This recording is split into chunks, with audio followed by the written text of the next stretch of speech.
memberi kefadolan kepada Bapak Imam kita yang pertama, kefadolan yang banyak sekali. Dan kefadolan itu bermanfaat, atau kita ini kecipratan, kebagian dari bagian kefadolan yang diberikan oleh Allah kepada Bapak Imam Haji Nur Hasan. Mulai dari cerita beliau itu datang di Mekah dengan kehendak Allah. Datangnya Bapak Imam kita yang pertama di Mekah itu pas pada waktu, pas itu apa? Ya, tepat, bertepatan dengan waktu pada saat itu Quran hadis itu betul-betul yang musnad muttasil atau mangkul, yang bersanad muttasil sedang digalakkan, sedang disampaikan, lagi anget-angetnya.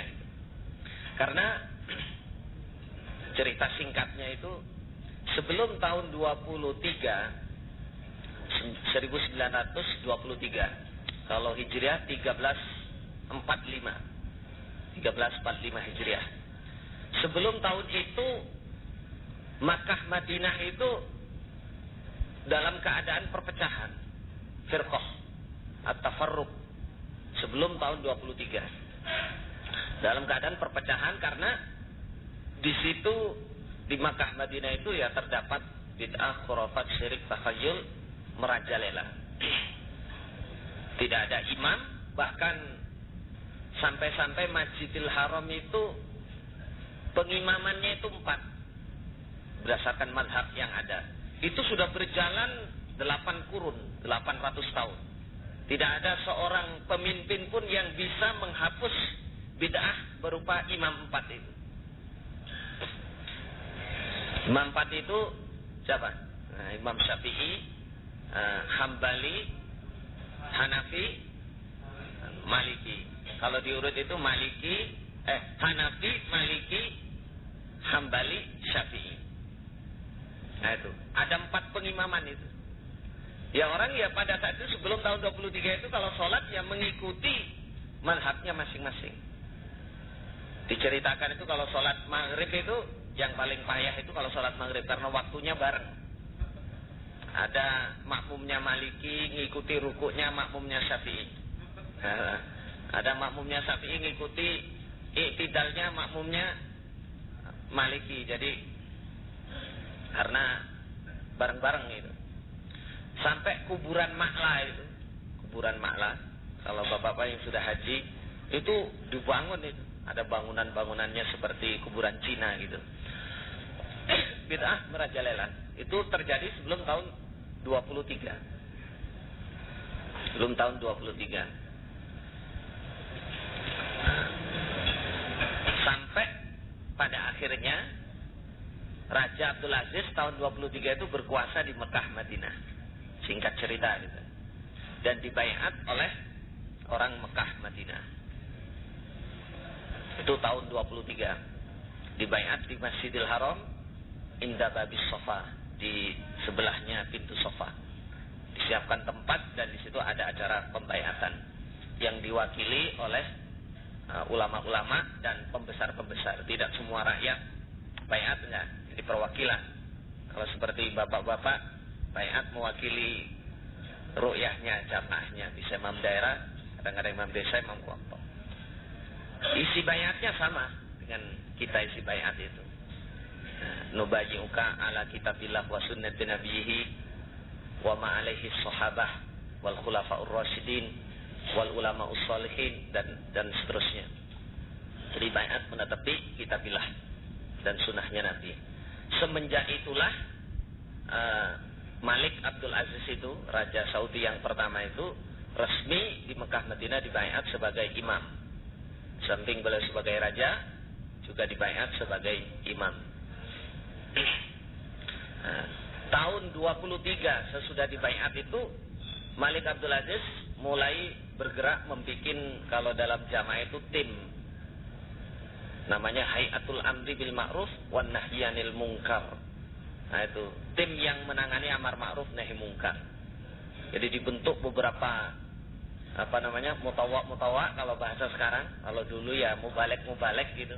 Yang itu masuk ke ke pasar-pasar kemana-mana untuk merentah kebaikan, melarang kemungkaran. Termasuk misinya itu meneliti adat-adat, kebiasaan-kebiasaan ataupun acara-acara hajatan yang melanggar Quran hadis, yang berbau bid'ah, khurafat, syirik, semua ditumpas, dibersihkan. Tuh, hayatil amri bil ma'ruf wan nahyi 'anil munkar. Kemudian membentuk lagi yang namanya hayatil ilmiah. Jadi tim yang menangani masalah ilmu. Tim yang menangani masalah ilmu. Pada saat itu ya termasuk ijtihadnya Raja Abdul Aziz itu, orang-orang yang punya ilmu, maksudnya ulama-ulama itu diberikan beberapa kewajiban, termasuk menerangkan macam-macam bid'ah, khurafat, syirik yang seperti apa itu suruh wajib itu. Jadi para mubalek saat itu yang tergabung di dalam tim menyampaikan ilmu itu harus menerangkan bab bid'ah, khurafat, syirik dan memberikan contoh-contohnya dan menyebutkan dalil-dalilnya, menumpas itu, membersihkan itu. Termasuk menerangkan madhab, pendapat-pendapat madhab yang tidak sesuai dengan Quran dan hadis, yang tidak cocok dengan Quran dan hadis. Itu tahun 23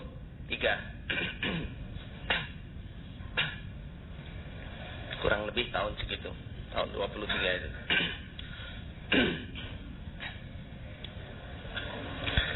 Nah, pada saat itu saudara jamaah, bapak-bapak sekalian, terus beberapa ulama itu diberikan tugas-tugas seperti itu, termasuk yang mengajar di Masjidil Haram itu harus menumpas itu bid'ah, khurafat, syirik, taksir, mengajak kembali kepada Quran dan hadis. Kurang lebih tahun 29 menurut cerita dari Mbah Haji Nur Asnawi, datang Mbah Haji Nur Hasan Al-Ubaid Al-Lubis itu datang di Mekah. Berarti itu umurnya baru, kalau orang sekolah itu kan sudah agak mapan itu. Orang kerja apa itu sudah agak mapan. Mulai 23 sampai 29, berarti 6 tahun. Kurang lebih 6 tahun. Jadi lagi sudah hampir merata itu. Amar ma'rufnya itu hampir merata Mekah Madinah. Alhamdulillah, ini juga namanya kefadolan dari Allah. Kebetulan datangnya kok ya pas sesudahnya tahun 23. Umpama sebelum tahun 23 itu ya lain ceritanya. Itu lain ceritanya. Lah kok lain? Buktinya itu ulama-ulama NU itu ada yang datangnya yang di sana sebelum tahun 23. Contohnya kalau yang saya tahu itu Ahmad Khalil Bangkalani. Kiai Ahmad Khalil Bangkalani. Nah, itu yang orang Bangkalan tahu itu. Kuburannya dikeramatkan itu. Bukan yang duduk ini, bukan. Ahmad Khalil Bangkalani itu ulamanya orang NU itu. Datangnya di Mekah ya sebelum tahun-tahun itu. Sehingga perasaannya yang lebih dulu, yang lebih murni yaitu sampai pulang ke Indonesia diperhatikan yaitu ya kitab karangan itu. Nauzubillahi min dzalik.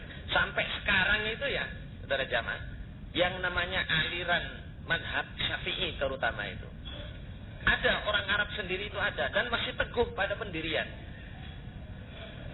Ya sama dengan orang ini, karena menganggap itu yang lebih dulu, itu yang lebih tua, agama yang lebih tua, perasaannya begitu. Nggak mau diajak kembali kepada kemurnian. Nyatanya orang-orang NU yang dari sini itu, yang dari pondok-pondok itu dikirim ke sana itu, rujukannya ya ke syekh-syekh yang masih mempertahankan mazhab itu. Tahazzub atau ta'assub kepada mazhab, merasa pol sendiri dengan mazhabnya itu. Itu kalau di Mekah sana di kawasan namanya Rusaifah. Di situ ada namanya Syekh Muhammad bin Ismail. Kebetulan saya juga telusur sampai ke situ juga. Nelusuri kemana-mana, atau sampai ke Syekh Muhammad itu juga. Karena pengikutnya NU ya saya masuk juga nyamar gayanya wong NU ngono ae. Pancen wis tahu. Nah, itu masuk itu ya gak tahuan saya. Yes, nyamar dari wong NU terus cerita-cerita macam-macam. Yang Syekh Muhammad ini muridnya itu kurang lebih 20 orang, Madura kabeh. NU kabeh, Madura kabeh. Nah, itu hafal Quran ya. Banyak yang hafal Quran ya itu, muridnya itu. Tapi ya gitu. Formalitasnya itu ngaji kutubus sittah, tapi dibalik itu ya terus pertahankan itu. Mempertahankan madhabnya itu, madhab Syafi'i itu.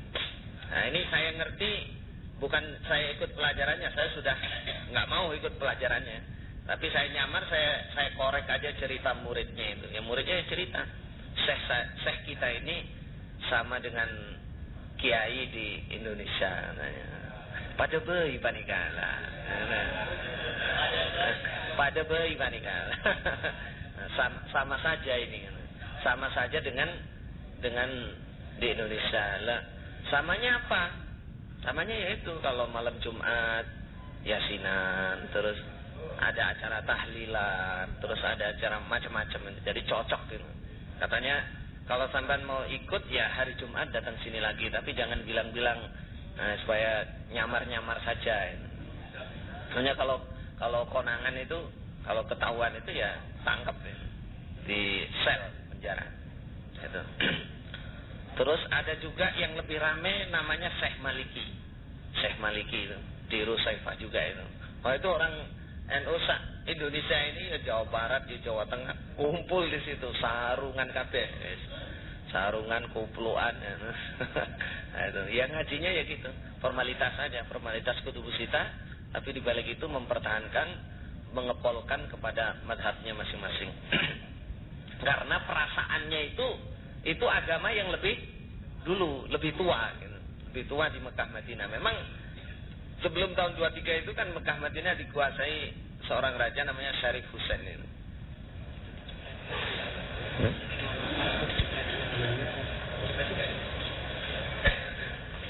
Apa-apa. Ya, nanti aja. Nanti baginya. Sudah saya cerita baru dibagi. Jadi Bapak-bapak sekalian, yang ingin saya sampaikan dari cerita ini, betul-betul Allah memberikan kefadolan kepada Bapak Imam kita yang pertama itu datangnya atau tepat pada waktunya, pas pada waktunya. Nah itu sudah tahun 23. Terus yang kedua, guru-guru beliau Bapak Imam Haji Nur Hasan itu dua-duanya itu terkenal, masyhur. Saya nyoba nelusuri yang namanya Syekh Umar Hamdan. Syekh Umar Hamdan itu yang kalau di hadis itu sebagai isnad hadis kutubus sittah punya kita itu dari jalur Bapak Imam Haji Nur Hasan. Saya nyoba, ya pertama karena memang saya sudah mendengar dari seorang mubalik dari Riyadh itu, di Mekah itu masih ada muridnya namanya, waktu itu saya diceritakan muridnya namanya Abdul Fattah Husain Rawah. Tempatnya di Syarif Hujun. Di Syarif Hujun dekat pemadam kebakaran. Saya cari ke rumahnya, ternyata saya ketemu anak-anaknya itu, tanya, kamu terlambat kamu. Bapak saya udah mati 38 hari yang lalu. Itu muridnya Syekh Umar Hamdan. Berarti teman seperguruan dengan Bapak Imam kita. Nah itu anaknya yang namanya Abdul Aziz itu cerita, bapak saya memang muridnya Syekh Umar Hamdan. Bapak saya selama hidupnya ngajar di Masjidil Haram, di Babus Salam. Nah, tapi bapak saya udah 1 tahun yang lalu di rumah sakit, kemudian 38 hari yang lalu meninggal dunia di Madinah dan dikubur di Madinah. Jadi sampean terlambat katanya. Sampai terlambat kalau datang ke sini. Nah, saya tunjukkan isnad itu, ya menunjukkan, coba tanyakan sama beberapa syekh yang ada, karena anaknya itu tidak ada yang melanjutkan itu. nggak ada yang jadi ulama, nggak ada yang jadi syekh. Saya ditunjukkan 3 syekh itu, saya telusuri satu persatu, karena mereka ya umumnya masih muda semua, tidak memiliki isnad yang seperti yang saya cari itu. Kemudian saya ketemu dengan seorang kepala perpustakaan Makkatul Mukarramah, perpustakaan tertua di Mekah. Orangnya sudah tua. Perpustakaan itu isinya ya hadis-hadis dan sejarah-sejarah Mekah lengkap di situ. Namanya kepala, ya banyak hafalnya dia. Nah, saya ketemu, saya nanya, Umar Hamdan, Arif Umar Hamdan, sampean kenal namanya Umar Hamdan? Dia menyatakan, saya malah ditanya, lah apa kamu nggak kenal? Malah digitukan saya. Saya belum tahu, saya bilang. Nah, kenapa kamu belum tahu? Aku belum tahu lah. Syekh ini terkenal ini. Saya ini ma'ruf, semua orang tahu di sini kan. Semua orang kenal orang ini, namanya Umar Hamdan itu wa muhadditsul haramain. Dia katakan ini adalah ahli hadisnya atau orang yang memangkulkan hadis di 2 tanah haram, Mekah dan Madinah. Kenapa kamu nggak kenal? Untuk apa kamu tanya itu? Sebelum itu memang saya tunjukkan, saya cari isnad dari muridnya, barangkali ada yang seperti ini. Lah iya, kamu punya isnad kayak gitu kok nggak ngerti Umar Hamdan? Memang saya belum ngerti lah. Saya belum ngerti ya. Walaupun dengar cerita kan saya dari sesepuh-sesepuh, ulama-ulama sepuh dan orang-orang tua, tapi nggak mendengar langsung. Nah, saya nggak bisa memastikan itu karena nggak mendengar. Tapi dari cerita-cerita mereka itu dan dari tulisan-tulisan yang ada itu, memang Syekh Umar Hamdan, gurunya Bapak Imam itu Syekh yang tertua pada tahun 23 itu, termasuk Syekh paling tua dan masyhur, paling terkenal untuk urusan hadis, dalam ilmu hadis. Jadi gurunya Bapak Imam kita itu dilihat dari muridnya juga. Muridnya itu tadi, yang satu Abdul Fattah Husain Rawah itu guru di Masjidil Haram selama hidupnya. Yang kedua, ada muridnya Umar Hamdan itu, namanya Syekh Muhammad Nur Al-Kutubi. Itu menurut cerita yang saya dengar dari Pak Yusuf itu, Pak Haji Muhammad Tahir itu, dulu Bapak Imam pernah cerita, itulah Al-Kutubi itu koncoku ngaji. Nah, Al-Kutubi itu, Muhammad Nur Al-Kutubi itu imam Masjidil Haram. Imam Masjidil Haram itu teman ngajinya, berarti teman seperguruan dari Bapak Imam kita. Muhammad Nur Al-Kutubi itu tertulis dalam sejarah hidup itu. Memang dari sejarah hidupnya Muhammad Nur Al-Kutubi itu, guru hadisnya itu adalah Syekh Umar Hamdan, Muhaddisul Haramain. Nah itu. Terus yang kedua itu, gurunya itu namanya Syekh Abu Samah. Abu Samah Abdul Zahir. Abu Samah itu pangkat, lakop namanya. Pangkat. Nama aslinya Abdul Zahir. Jadi sesudah tahun 23 itu, Raja Abdul Aziz itu memanggili ulama-ulama yang masih murni Quran dan hadis. Ulama yang benar-benar ulama dan masih murni Quran hadis itu dipanggil untuk ke Mekah. Untuk ke Mekah. Karena sebelum tahun 23 itu, yang murni itu malah nyingkrih malah. Nyingkrih itu apa ya? Pergi dari luar Mekah Madinah. Ada yang di Mesir, ada yang di Sudan, ada yang di Yaman, ada yang di Hindia itu. Banyak itu. Jadi ulama-ulama yang murni, yang masih murni Quran hadis justru berada di luar. Sehingga tahun 23 itu Raja Abdul Aziz itu memanggili ulama-ulama yang dianggap masih murni. Termasuk yang dipanggil itu gurunya Bapak Imam yang kedua itu, yang namanya Abu Samah Abdul Zahir. Itu tahun 24 itu dipanggil untuk menjadi imam, khotib, dan guru di Masjidil Haram. Imam dan khotib serta guru di Masjidil Haram. Kemudian nggak lama, tahun 24 itu Abu Samah ini terus mendirikan Darul Hadis. Darul Hadis itu pondokan atau madrasah, ma'had atau madrasah. Nah itu Darul Hadis, itu pendirinya itu gurunya Bapak Imam kita itu. Guru Bapak Imam kita yang bernama Abu Samah Abdul Zahir. Pada tahun itu termasuk imam yang paling dikenal itu. Paling alim, paling dikenal. Alim urusan bacaan, urusan ilmu hadis, urusan ilmu nahwu shorof, tata bahasa Arab, paling alim itu pada saat itu. Hafal Quran jelas. Hafal Quran itu 9 tahun sudah hafal Quran. Yang namanya Abu Samah, gurunya Bapak Imam. 9 tahun itu masih kecil sudah hafal Quran. Hafal ilmu hadis, hafal ilmu tata bahasa Arab, jurmiyah, mutammimah, alfiyah, hafal itu. Ya, hafal semua. Itu diriwayatkan. Termasuk kefadolannya itu Syekh Abu Samah itu suaranya baik sekali, bagus sekali. Itu tertulis dalam sejarah hidupnya itu. Biografinya itu tertulis itu. Suaranya bagus sampai didengar dari jauh, seperti yang diceritakan oleh bapak-bapak yang pernah mendengar cerita dari Bapak Imam Haji Nur Hasan itu. Jadi suaranya keras sampai kalau di dalam buku itu ditulis bisa didengar dari Ajiat, kurang lebih 1 kilo kurang lebih itu dari Masjidil Haram. Padahal waktu itu nggak ada pengeras suara. Itu termasuk kefadolan yang diberikan oleh Allah. Ada cerita, salah satu cerita itu yang pernah Bapak Imam kita itu ketinggalan sholat subuh. Terus ngimami sholat subuh. Yang ngimami awal itu Syekh Abu Samah, yang kedua Bapak Imam kita. Orang-orang itu pada dengerin semua, loh Syekh kok sholat 2 kali nih. Dikira Syekh Abu Samah, berarti ya mirip suaranya kira-kira. Sak lagunya, sak suaranya. Katanya orang, kok Syekh kok ngimami lagi, kok sholat lagi. Padahal yang ngimami ya itu Bapak Imam kita itu. Berarti dari situ para jamaah, Bapak-bapak sekalian, perlu kita ketahui bahwa dalam al-hadis pun, dalam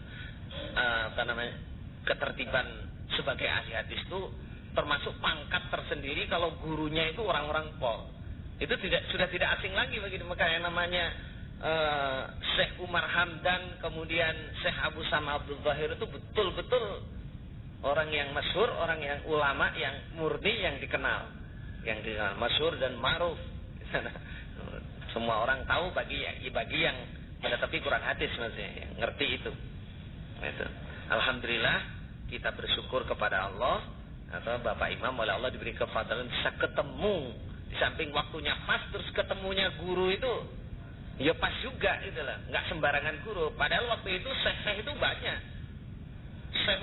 banyak, tapi yang masyhur ya ini dua itu, Umar Hamdan sama Abu Samah Abdul Zahir itu. Jadi kita juga mengepolkan syukur kepada Allah. Dari cerita singkat itu kita dapat menilai, di samping gurunya yang demikian, beliau sendiri Bapak Imam itu ya orang yang ahli juga. Kan kefadolan yang diberikan oleh Allah, ya suaranya, ya lagunya. Saya juga nggak pernah mendengar ceritanya, ya cara menerangkan Al-Quran, cara menerangkan Al-Hadis. Beliau juga orang faham, orang faqih, orang hafid, hafal. Nah, kalau masalah hafal Al-Quran masih ada saksi hidupnya. Termasuk Mbah Haji Nur Asnawi itu menyemak hafalannya itu selama tiap subuh 1 juz selama 1 bulan. Jelas Mbah Nur itu cerita terus itu masalah itu. Berarti beliau sebelum pulang pun itu sudah hafal Quran. Itu kefadulan tersendiri dari Allah yang berikan. Man a'tahu Allah hifdha kitabihi fadhanna an ahadan u'tiya afdalan mimma u'tiya faqad ghamata aw ghalata a'dhaman ni'am. Siapa yang diberi hafal Quran oleh Allah terus menyangka ada kenikmatan yang lain yang lebih pol daripada itu, berarti itu merusak kenikmatan yang paling besar. Jadi untuk ahli ilmu itu hafal Quran itu suatu pangkat tersendiri. Beliau bukan hanya hafal. Coba tanyakan bapak-bapak sesepuh itu kalau ngaji. Dulu katanya saya diceritai itu salah satu muridnya itu lihat Qurannya kalau ngaji makna itu. Nggak ada tulisannya. Tapi beliau hafal. Menyampaikan dengan jelas ya sababun nuzul, ya cerita-cerita. Itu kalau orang nggak diberi kefadalan oleh Allah, ora iso. Nyampaikan qiraat sab'ah, bacaan 21 yang segitu angile muridnya nulis sampai elek Qurannya. Tapi yang ngajar orang tulisannya nggak ada. Karena hafalnya itu. Berarti Allah paring. Berarti itu kefadolan yang diberikan oleh Allah kepada beliau Bapak Imam Haji Nur Hasan. Nah, kita ini orang-orang yang juga diberi kefadolan oleh Allah mendapatkan hidayah petunjuk Quran hadis lewat Bapak Imam Haji Nur Hasan. Lah kok dilalah itu? Bapak Imam itu dibikin oleh Allah ya paham, ya hafid, terus berani juga menyampaikan. Jadi, makanya bisa disebut kalau untuk di Indonesia itu namanya, kalau dalam bahasa ahli hadis itu disebut mujaddid atau muhakkik. Orang yang memperbaharui kebenaran, orang yang membenarkan yang salah. Sebelum Bapak Imam datang ke sini di Indonesia bagaimana? Ya gitu, ahli bid'ah khurafat syirik takhayyul. Setelah Bapak Imam datang dengan berani menjelaskan dan diperjuangkan terus sampai kita ini kebagian. Coba kita bayangkan sekarang, umpama lah Allah tidak mengqadar Bapak Imam itu punya kefadolan seperti itu, terus berani menyampaikan. Jadi apa kita ini? Nah, jadi apa? Ya jadi NU. Jadi NU melok Gus Dur kono. Nah, itu. Ya, yang sarungan ya sarungan lagi, ya kupluan, nabuh apa itu? Nabuh beduk, kentongan. Nah, rokokan meneh. Wong wis melok wis suwi sik rokokan ya. Nah, itu. Kita nggak bisa membayangkan saudara jamaah, karena ya bisa dikatakan ya pembawa namanya thariqun najah, pembawa jalan keselamatan. Itu harus disyukuri itu. Itu kalau dalam agama itu jasa besar. Jasa besar yang tidak ada bandingannya, nggak bisa kita balas dengan materi itu ora iso. Nggak akan pernah nyampe, balasan kita itu nggak akan pernah nyampe. Karena apa?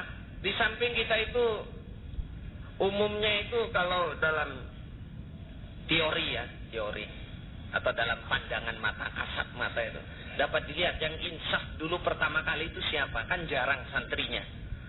Nggak ada pembuatan bapak-bapak yang sepuh-sepuh itu. Rata-rata bukan santri yang insaf itu. Tapi bagaimana beliau menyampaikan kebenaran itu dengan jelas sehingga orang pada saat itu bisa paham semua, bisa ngerti semua.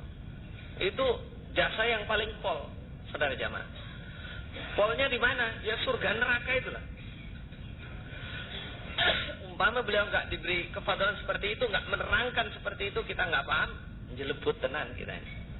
Ya, masuk neraka beneran. Nah, dengan kefadolan yang diberikan oleh Allah, kita kebagian. Maka jangan lupa untuk mensyukuri. Untuk mensyukuri dan mengingat. Kalau dibalas dengan materi, nggak ada yang cukup. Nggak ada yang cukup. Paling kurang lebihnya ya 2 perkara yang bisa kita perbuat untuk membalas jasa beliau khususnya itu. Dia mendoakan perjuangannya, memohonkan pengampunan, memohonkan derajat yang tinggi. Yang kedua, meneruskan perjuangan. Meneruskan perjuangannya agar Quran hati jamaah yang kita tetepi ini bisa terus menerus, sambung bersambung, turun maturun ila yaumil qiyamah. Itu. Nah, itulah kira-kira yang bisa membalas budi beliau. Kita mempertahankan diri tetap dalam Quran hati jamaah ini sampai Polpati. Kemudian kita perjuangkan, kita wariskan kepada anak turun kita, generasi penerus jamaah. Jasa itu tidak boleh dilupakan. Tidak boleh dilupakan. Makanya Nabi sangat memperingatkan dalam al-hadis sampai Nabi bersabda, askurun nasi lillah askuruhum linnas. Yang paling dikatakan ahli syukur, lebih syukur kepada Allah, yang paling bisa bersyukur kepada sama manusia. Man lam yaskurin nas, lam yaskurillah. Fa idza huyitum bi tahiyatin fahajju bi ahsana minha aw rudduha. Itu perintah itu dari Allah SWT, itu perintah. Kita bersyukur kepada manusia itu perintah. Kalau para pejuang kemerdekaan selalu dikenang, kenapa Bapak Imam kok nggak dikenang? Nah, ini suatu kekeliruan saya kira. Saya yang lebih muda dari bapak-bapak. Sejak saya belajar memahami Al-Quran dan Hadis, saya juga meyakini dalam hati bahwa ini adalah perjuangan Bapak Imam Haji Nur Hasan. Umpama Allah nggak ngodar ada beliau itu, paham apa aku ini? Apa mana? Meduro pisan. Sarungan. Sarungan. Paham sapingi meneh. Sapingi. Masya Allah, saudara jamaah. Masya Allah. Masya Allah. Ya kita ini mestinya urut-urutannya itu kalau dilihat dari ulama-ulama ahli hadis dulu, orang-orang menetapi Quran hadis itu, ini yang zaman Raja, yang zaman Malik Abdul Aziz, itu orang-orang ulama semua, pintar semua. Dan kalau dilihat di luar itu memang begitu. Mereka tidak akan pernah menginjak kepada Quran hadis selama mereka belum menguasai tata bahasa Arab, belum mengaji kitab-kitab kecil, Sulam, Safina dan lain-lain itu. Bertahun-tahun, kalau sudah menguasai bahasa Arab lewat Nausarab itu, baru mereka mulai menginjak. Ngaji pun itu dibaca toh, formalitas saja. Seperti di Tebuireng itu, menurut ceritanya dulu ya, orang-orang yang dianggap lulus, dianggap pintar seperti almarhum Bapak Haji Sudi Al-Hafidh, kemudian masnya Bapak Haji Muzakir Hasan, itu ngaji muslim. Tapi ya dikaji tok nggak dipraktekkan. Itu kalau teorinya di luar mesti begitu orang semua. Lah kita ini yang asalnya supir ada, sing asale ya atau petani biasa ya ada, ya asalnya apa namanya pegawai negeri nggak pernah buka Quran, nggak pernah buka hadis ya ada, dan lain-lain. Semua paham jamaah, semua ngerti kebenaran. Ini kalau nggak kehebatan yang diberikan oleh Allah kepada Bapak Imam, nggak ada ceritanya. Bisa kita lihat dari program 5 bab itu. 5 bab itu kalau dihayati, saudara jamaah, itu ya Allah, ya Allah, Masya Allah, summa Masya Allah, summa Masya Allah. Nah itu ilham taqwa, fa'alhamaha fujuraha wa taqwaha. Itu juga sebagai bukti bahwa jamaah kita ini betul-betul dikehendaki oleh Allah untuk masuk surga. Coba siapa yang bisa nyalahkan 5 bab? Nggak ada, kecuali Bambang Irawan. Meduro pisan kuwi. Nauzubillah min dzalik. Nah itu katanya bid'ah katanya. Nah itu menunjukkan kebodohannya itu. Nggak ngerti dalil. Ini boleh ngaji, ngamal, bela jam. Itu sudah kesimpulan dalam agama. Ngerjain itu ya udah. 12 ning swarga. Ini jelas itu. Mau diteliti lewat kutubus sita, lewat apa, ya itu. Orang mau masuk surga ya itu. Beliau bisa menyimpulkan, oleh Allah diberi ilham, bisa menyimpulkan itu betul-betul adalah baik untuk kita. Alamat baik bagi jamaah. Betul-betul jamaah kita ini dikehendaki oleh Allah untuk masuk surga, selamat dari neraka. Itu para jamaah. Maka perjuangannya mudah-mudahan terus sambung bersambung, turun temurun ila yaumil kiamah. Bapak-bapak, sesepuh-sesepuh, Bapak Imam daerah dan semua orang-orang yang diberi amal soleh di dalam jamaah, marilah kita jaga Quran hati jamaah ini adalah jalan tunggal masuk surga, selamat dari neraka.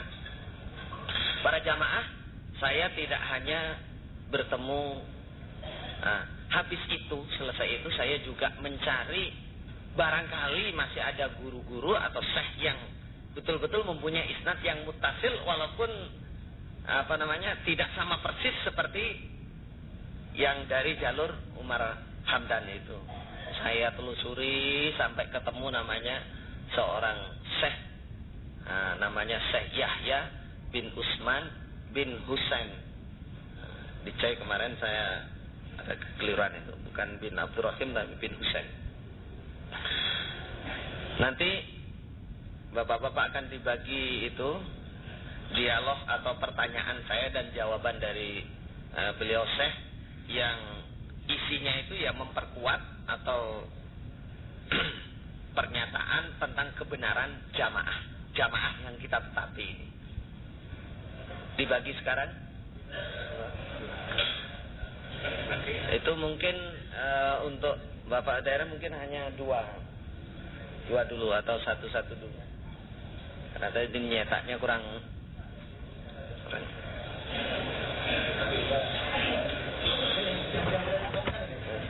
Masalah, enggak. Tiap daerah 2 dulu, mungkin besok bisa menyusul kalau kurang, atau yang ada namanya Syekh Yahya ini bin Utsman bin Husain ini sekarang itu umurnya 70 tahun. Sudah 70 tahun. Lahir tahun 33. Lahirnya di Mekah, Ajiyat, hari Jumat tahun 33. Jadi berarti sekarang kurang lebih 70 tahun. Udah termasuk tua. Sholatnya juga udah duduk. Kalau jalan dituntun. Tapi kalau ngajar, kalau mengajar itu ya hafalannya masih kuat. Hafalan Qur'annya, hafalan hadisnya masih kuat. Hafal Quran sebelum umur 17 tahun. Sebelum umur 17 tahun sudah hafal Quran. Beliau ini ngajar di Darul Hadis kurang lebih 14, insyaallah 14 tahun. Mulai tahun 56 sampai 69. Berat pas ya. 56 69, ya 13 tahun, kurang lebih 14 tahun memang ngajarnya di Darul Hadis, mulai 56 sampai 69. Ngajar di Masjidil Haram mulai tahun 51 sampai sekarang. Terus ngajar di Ma'hadul Haram, pondok Tanah Haram, pondok di Masjidil Haram sana, resmi itu sebagai pondok itu mulai tahun 70. Beliau ini termasuk ulama yang didapuk, diberi tugas memberikan tazkir atau peringatan di kalau hajian itulah. Kalau hajian itu di Masjid Khaif Madinah sama di Masjid Musdalifah. Itu sesudah maghrib sampai isya. Sudah maghrib sampai isya. Mulai tahun 59. Mulai tahun 59 itu sudah didapuk menjadi penceramah atau yang memberi peringatan kepada jamaah haji untuk kembali kepada Quran dan hadis. Ulama-ulama muda sekarang itu termasuk salah satu imam Masjidil Haram itu masih muridnya beliau. Jadi guru tertua sekarang ya tinggal saya Yahya ini. Lainnya muda-muda semua ya. Nah, muda semua. Ada beberapa hal yang lebih penting lagi untuk kita ketahui. Guru-gurunya Syekh Yahya ini itu salah satunya nomor 1 itu adik kandungnya Abu Samah Abdul Zahir, gurunya Syekh Yahya ini. Namanya Abu Samah Abdul Muhaimin. Jadi gurunya saya ini adik kandungnya gurunya Bapak Imam kita Haji Nur Hasan. Kalau guru Bapak Imam Haji Nur Hasan itu Abu Samah Abdul Zahir. Kalau saya ini adik kandungnya. Namanya Abu Samah Abdul Muhaimin. Itu juga Imam Masjidil Haram. Imam Masjidil Haram. Kalau Abu Samah Abdul Zahir itu dipanggil oleh raja itu tahun 24. Kalau Abdul Muhaimin itu 12 tahun sesudah itu. Masih adik kandungnya itu gurunya saya ya. 1 itu guru bacaan. Ada lagi gurunya itu menantunya Abu Samah Abdul Zahir. Menantu dari gurunya Bapak Imam Haji Nur Hasan. Namanya Muhammad bin Abdul Razak. Imam Masjidil Haram, guru di Darul Hadis dan guru di Masjidil Haram. Namanya Muhammad bin Abdul Razak. Tadi mungkin belum saya sebutkan, salah satu muridnya Abu Samah Abdul Zahir itu yang berarti seperguruan dengan Bapak Imam Haji Nur Hasan itu Imam Masjidil Haram, namanya Al-Khayyat, Abdullah Al-Khayyat. Kalau yang orang-orang lama yang mungkin haji atau kontrak ke sana tahu itu Al-Khayyat. Al-Khayyat, Abdullah Al-Khayyat namanya. Itu muridnya Abu Samah Abdul Zahir, itu teman seperguruan dari Bapak Imam kita Haji Nur Hasan. Jadi Syekh Yahya ini gurunya satu, adik kandungnya Abu Samah Abdul Zahir, namanya ini Abu Samah Abdul Muhaimin. Itu imam Masjidil Haram dan guru di Masjidil Haram dan pendiri ma'had di kawasan Gazim, Al-Gazim. Kemudian yang ketiga, gurunya itu bapaknya sendiri. Gurunya Syekh Yahya ini bapaknya sendiri, namanya Utsman bin Husain. Itu juga dipanggil oleh Malik Abdul Aziz itu tahun 27. Berarti 3 tahun sesudah Abu Sama, tahun 27. Itu guru di Darul Hadis dan juga guru di Masjidil Haram, bapaknya Syekh Yahya ini. Dan lain-lain ada 12 gurunya, ada 12 orang. Ada 12 gurunya Syekh Yahya ini. Kemudian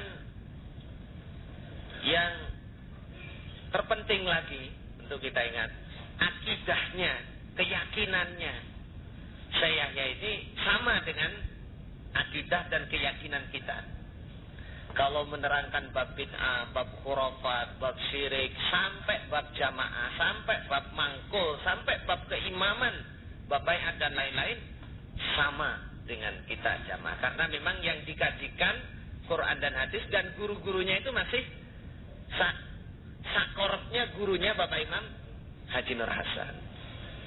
Jadi akidahnya itu sama, keyakinannya kalau nerangkan dalil itu sama. Nah, karena saya sering mengikuti pengajiannya waktu itu ya, sejak tahun 97 saya mulai ikut itu waktu itu. Tapi saya belum kenal, belum tahu. Dan beliau kalau nyampaikan itu mangkulannya itu nggak kasek dengan kita gitu. Banyak samanya nerangkan bab jamaah dan lain-lain, sehingga kemarin alhamdulillah saya mendekati, setiap habis pengajian saya dekati, saya tanyai sampai akrab, sampai hafal dengan saya, sampai merasa bahwa saya juga menetapi Quran hadis dan berjamaah seperti beliau yang netepi itu, seperti beliau menetapi itu, sampai sambung, sampai hafal dengan saya. Karena pandangannya nggak begitu jelas, dengan suara saya itu hafal. Saya salam di belakangnya itu, assalamualaikum, waalaikumsalam, Khalil, kif halak, dan seterusnya itu. Jadi merasa sambung gitu. Lah karena saya merasa yakin beliau ini akidahnya sama, yang terakhir kali saya tanya bab isnad, nanti tertulis di sini. Kemudian saya tanya bab jamaah. Nah, terpenting lagi, beliau juga mempunyai sanad muttasil. Mempunyai sanad muttasil. Alhamdulillah kita sudah mendapatkan itu dan kita sudah di munawalai itu. Jadi muttasilnya itu sama, dan isnad-isnadnya itu banyak, mungkin lebih dari 49. Bahkan dari salah satu gurunya itu ada yang memberikan isnad untuk semua hadis. Ada isnadnya. Jadi ini kenikmatan besar bagi kita. Dan sekarang akan saya bacakan beberapa pertanyaan yang saya ajukan kepada beliau di rumah. Kalau biasa ngajar di Masjidil Haram, tapi saya datangi ke rumahnya. Kemudian saya rekam, dan alhamdulillah sekarang bisa saya catat. Kemarin waktu saya nyampaikan di CAI belum ada catatannya. Alhamdulillah untuk bapak-bapak sudah bisa dicatat, walaupun tadi terburu-buru ini. Tadi sampai belum dijebret itu tadi. Beberapa jawaban atau pernyataan Syekh Yahya bin Utsman terhadap kebenaran jamaah.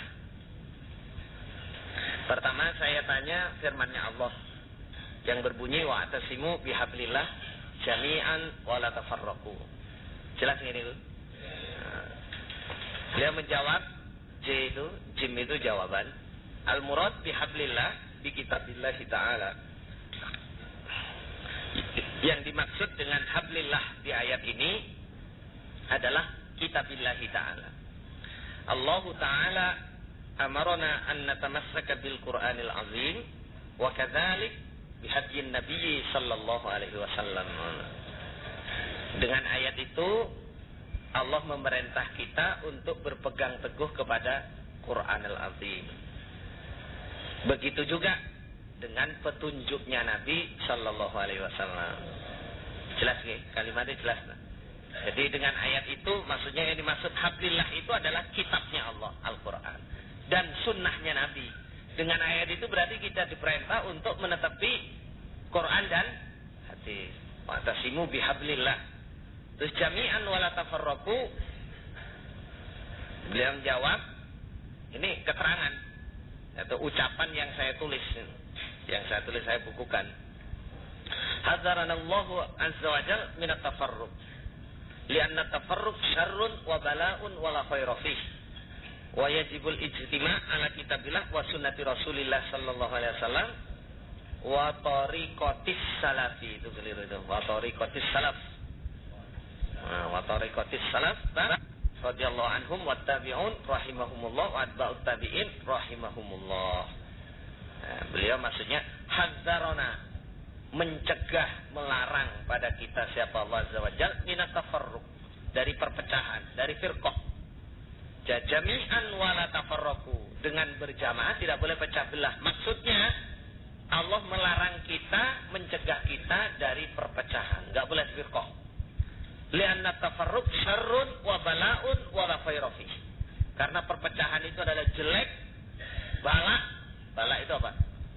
Ya, bahaya, kerusakan, wala khaira fihi. Tidak ada kebaikannya sama sekali. Wa yajibul ijtima' ala kitabillah wa sunnati Rasulillah sallallahu alaihi wasallam.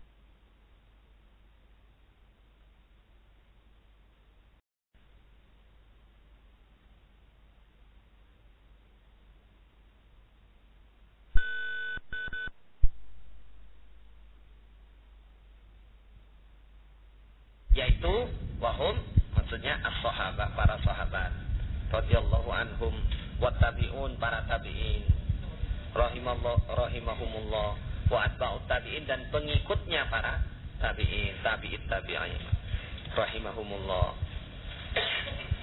Sama nggih? Jadi li'anna nabiyya sallallahu alaihi wasallam qala khairukum qarni thumma alladhina yalunahum thumma alladhina yalunahum wal haditsu fis sahihain. Waktu itu yang enggak dimaknani kok yang ini. Ya diomong gitu aja. Khairukum qarni wa hum as-sahabah radhiyallahu anhum thumma alladhina yalunahum at-tabi'un thumma alladhina yalunahum atba'ut tabi'in wal hadits fi sahihain. Jadi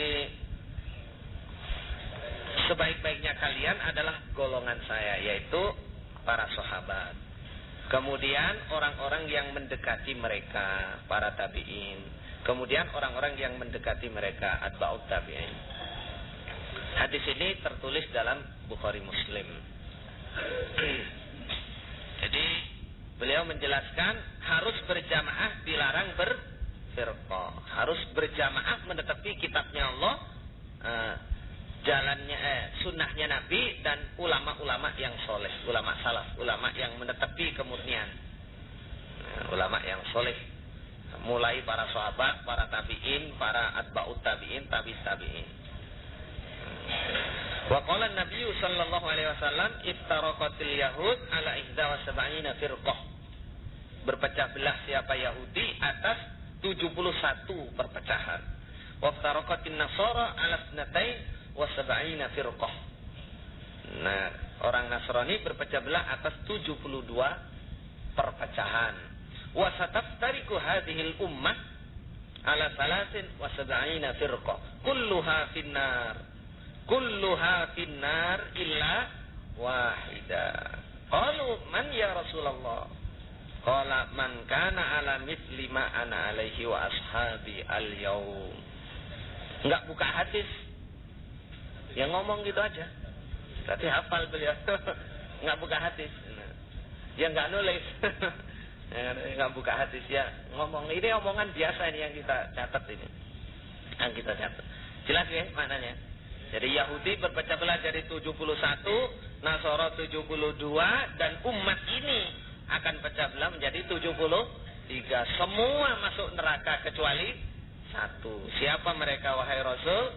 Katanya Nabi, mangkana ala misli, orang-orang yang berada atas seperti apa-apa, ana saya alaihi menetepi ma wa ashabi dan sahabat-sahabat saya al-yaum sekarang, hari ini. Orang-orang yang menetepi jamaah seperti yang saya tetepi bersama sahabat-sahabat saya sekarang. Nah, beda lafadznya tapi sama maksudnya. Kalau kita mungkin sintani wasabuuna finnar wa wahidatun fil jannah wa hiyal jamaah ma'ana alaihi wa ashabi. Sama saja maksudnya. Nah, berarti kepahamannya, keyakinannya itu sama dengan kita, persis, nggak ada bedanya. Terus diberi keterangan, ada tariqun najah, katanya. Ada tariqun najah. Ittiba'ul Quran, wattiba'ur Rasul, wattiba'us salaf radhiyallahu anhum. Ini adalah jalan keselamatan.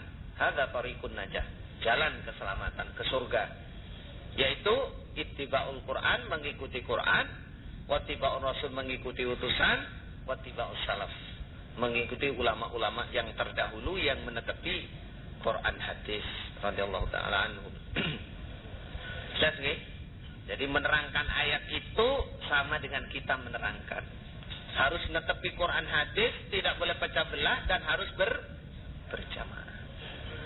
Alhamdulillah, saya mendengarkan itu alhamdulillah, alhamdulillah. Sama, sawah-sawah, podo-podo, podo-podo, sawah-sawah. Terus yang kedua, saya menanyakan qaulullah, firman-Nya Allah Ta'ala, innal ladzina yubayyi'unaka innama yubayyi'unallah yadullahi fawqa aydihim, dan seterusnya itu. Al-Fatah ayat 10. Maknanya jelas gini tuh. Orang-orang yang baiat kepada kamu Muhammad sama dengan baiat kepada Allah. Yang saya tanyakan di sini masalah baiat. Masalah baiat. Beliau jawabannya ini, wal mubaya'ah al muahadah. Yang dimaksud baiat itu adalah berjanji. Al muahadah itu berjanji. Berjanji pada imam. Wa kana Rasulullah sallallahu alaihi wasallam yaqra'ul ayah kama fi bai'atin nisa. Nabi kalau membaiat perempuan, Nabi membaca ayat. Rupanya ayat, idza ja'akal mu'minatu yubayyi'naka ala alla yusyrikna billahi syai'an wa la yasrikna wa la yaznin wa la yaqtulna auladahun wa la ya'tina bi buhtani yaftarinahu baina aydihinna wa arjulihin wa la ya'sinaka fi ma'ruf fabayyi'hunna wastaghfir lahunna Allah innallaha ghafurur rahim. Surat Al-Mumtahanah ayat 12. Tinggali Qurannya nanti. Dibuka lagi Qurannya. Nah, jadi beliau menyebutkan contoh ayat. Jelas, baiat itu harus ada gitu maksudnya. Harus ada. Yang namanya baiat itu berjanji. Dan itu sudah dilaksanakan oleh Nabi. Contoh jelas dalam ayat. Ketika Nabi membaiat para wanita, ayatnya jelas ada. Surat Al-Mumtahanah ayat 12 itu. Maksudnya beliau itu ingin menegaskan bahwa baiat itu ada, di Quran itu ada, dan Nabi praktek. Nah, jelas contohnya isi baiat di dalam ayat surat Al-Mumtahanah ini. Fakana Nabi sallallahu alaihi wasallam yubayyi'un nas 'ala tauhid wa 'ala ijtinabi syirk wa ijtinabil kaba'ir. Adanya Nabi juga pernah Nabi juga membaiat manusia untuk menetepi tauhid. Tauhid itu mengesahkan Allah. Maksudnya tidak syirik, wala ijtinabil syirik, menjauhi syirik, wajtinabil kabair, menjauhi dosa-dosa besar. Pernah Nabi juga membaiat seperti itu, pernah. Faman baya'ar Rasul sallallahu alaihi wasallam fa innama yubayyi'ullah. Siapa yang baiat kepada Rasul berarti baiat kepada Allah. Li'anna Rasul alaihi salatu wassalam huwal ma'mur. Huwal ma'mur, diperintah, karena sungguhnya Rasul alaihi salatu wassalam huwa, dia Rasul al-ma'mur, orang yang diperintah untuk membaiat manusia. Makanya yang baiat kepada Rasul sama dengan baiat kepada Allah, karena Rasul diperintah oleh Allah untuk membaiat manusia, sama dengan baiat kepada Allah. Wa nahnul ma'murun bittiba'ihi, katanya. Sedangkan kita semua ini sekarang Wa nahnu al-ma'murun, orang-orang yang diperintah bittibahi, mengikuti Rasul. Mengikuti Rasul. Jadi Nabi dulu diperintah oleh Allah untuk membaiat manusia. Makanya manusia yang baiat kepada Nabi sama dengan baiat kepada Allah. Lah kita ini sekarang ini diperintah untuk mengikuti Rasul. Dalam urusan apa saja, termasuk urusan baiat ini. Kama qala ta'ala mayyuti'ir rasula faqad ata Allah, katanya. Sebagaimana telah disebutkan oleh Allah, difirmankan oleh Allah, siapa yang taat Rasul berarti taat kepada Allah. Falladhi yubayyi'ur rasul innama yubayyi'ullah. Diperjelas lagi. Jadi orang yang baiat kepada Rasul berarti baiat kepada Allah. Jadi jelas dengan ayat itu, beliau menjelaskan baiat itu ada ayatnya dan ada sunnahnya. Jelas itu dari Quran hadis. Dan kita sekarang ini juga diwajibkan, diharuskan, diperintah untuk melaksanakan baiat juga. Jelas nggih? Terus yang ketiga, wa qaulu Rasulillah sallallahu alaihi wasallam, man mata bi ghairi mamin mata mitatan. Apa itu? Kok maitatan? Mitatan. Kalau maitatan bangkai. Mitatan jahiliyah. Wa man mata wa laisa fi unuqihi bai'atun mata mitatan jahiliyah. Jadi jelas nggih maknanya niku? Itu pertanyaan saya yang menanyakan, bagaimana pengertian sabdanya Nabi yang bunyinya ini? Siapa yang mati nggak punya imam, mati jahiliyah. Siapa yang mati nggak baiat, maka mati jahiliyah. Jawabnya, la budda ayyakunal muslim ayyubayyi'a imaman min a'immatil muslimin ala tiba'il kitab was sunnah was sam'i wat ta'ah fi mastata. Koma. La budda, tidak boleh tidak. Harus wajib ayyakunal muslim, ada siapa orang Islam ayyubayyi'a imaman, baiat kepada imam min a'immatil muslimin, dari imam-imam Islam, orang Islam. Gak bicara, kalau kafir gak dibahas, apalagi ahli bid'ah. Yang dimaksud adalah imam ngurusi wong Islam, ngurusi ibadah yang dimaksud. Jadi keimaman itu murni urusan kelancaran ibadah, kelancaran agama. Nah, itu min a'immatil muslimin. Apa isi baiatnya? Alat tibail kitab was sunnah, atas menetepi, mengikuti kitabillah Al-Quran was sunnah dan sunnahnya Nabi. Was sam'i wat ta'ah, mendengarkan dan taat imas ta'ah selagi dia mampu. Itu isi baiatnya. Harus punya imam yang ngurusi orang Islam. Berarti dia orang Islam. Nah, maksudnya netepi Quran hadis, ngurusi agama, dalam rangka menetepi Quran hadis dan mendengarkan secara taat sak mampunya. La budda ayyakunal muslim tahta mubayatil imam min a'immatil muslimin. Dibolan baleni gitu maksudnya sama itu. Tidak boleh tidak, seorang Islam harus berada di bawah pembaiatan seorang imam, termasuk imam-imamnya orang Islam. La budda min hadzal imam min a'immatil muslimin. Bolan baleni harus ada imam min a'immatil muslimin, harus berdiri, harus wujud. Wa amma man mata wa huwa laisa tahta mubayatil imam min a'immatil muslimin famata mitatan jahiliyah.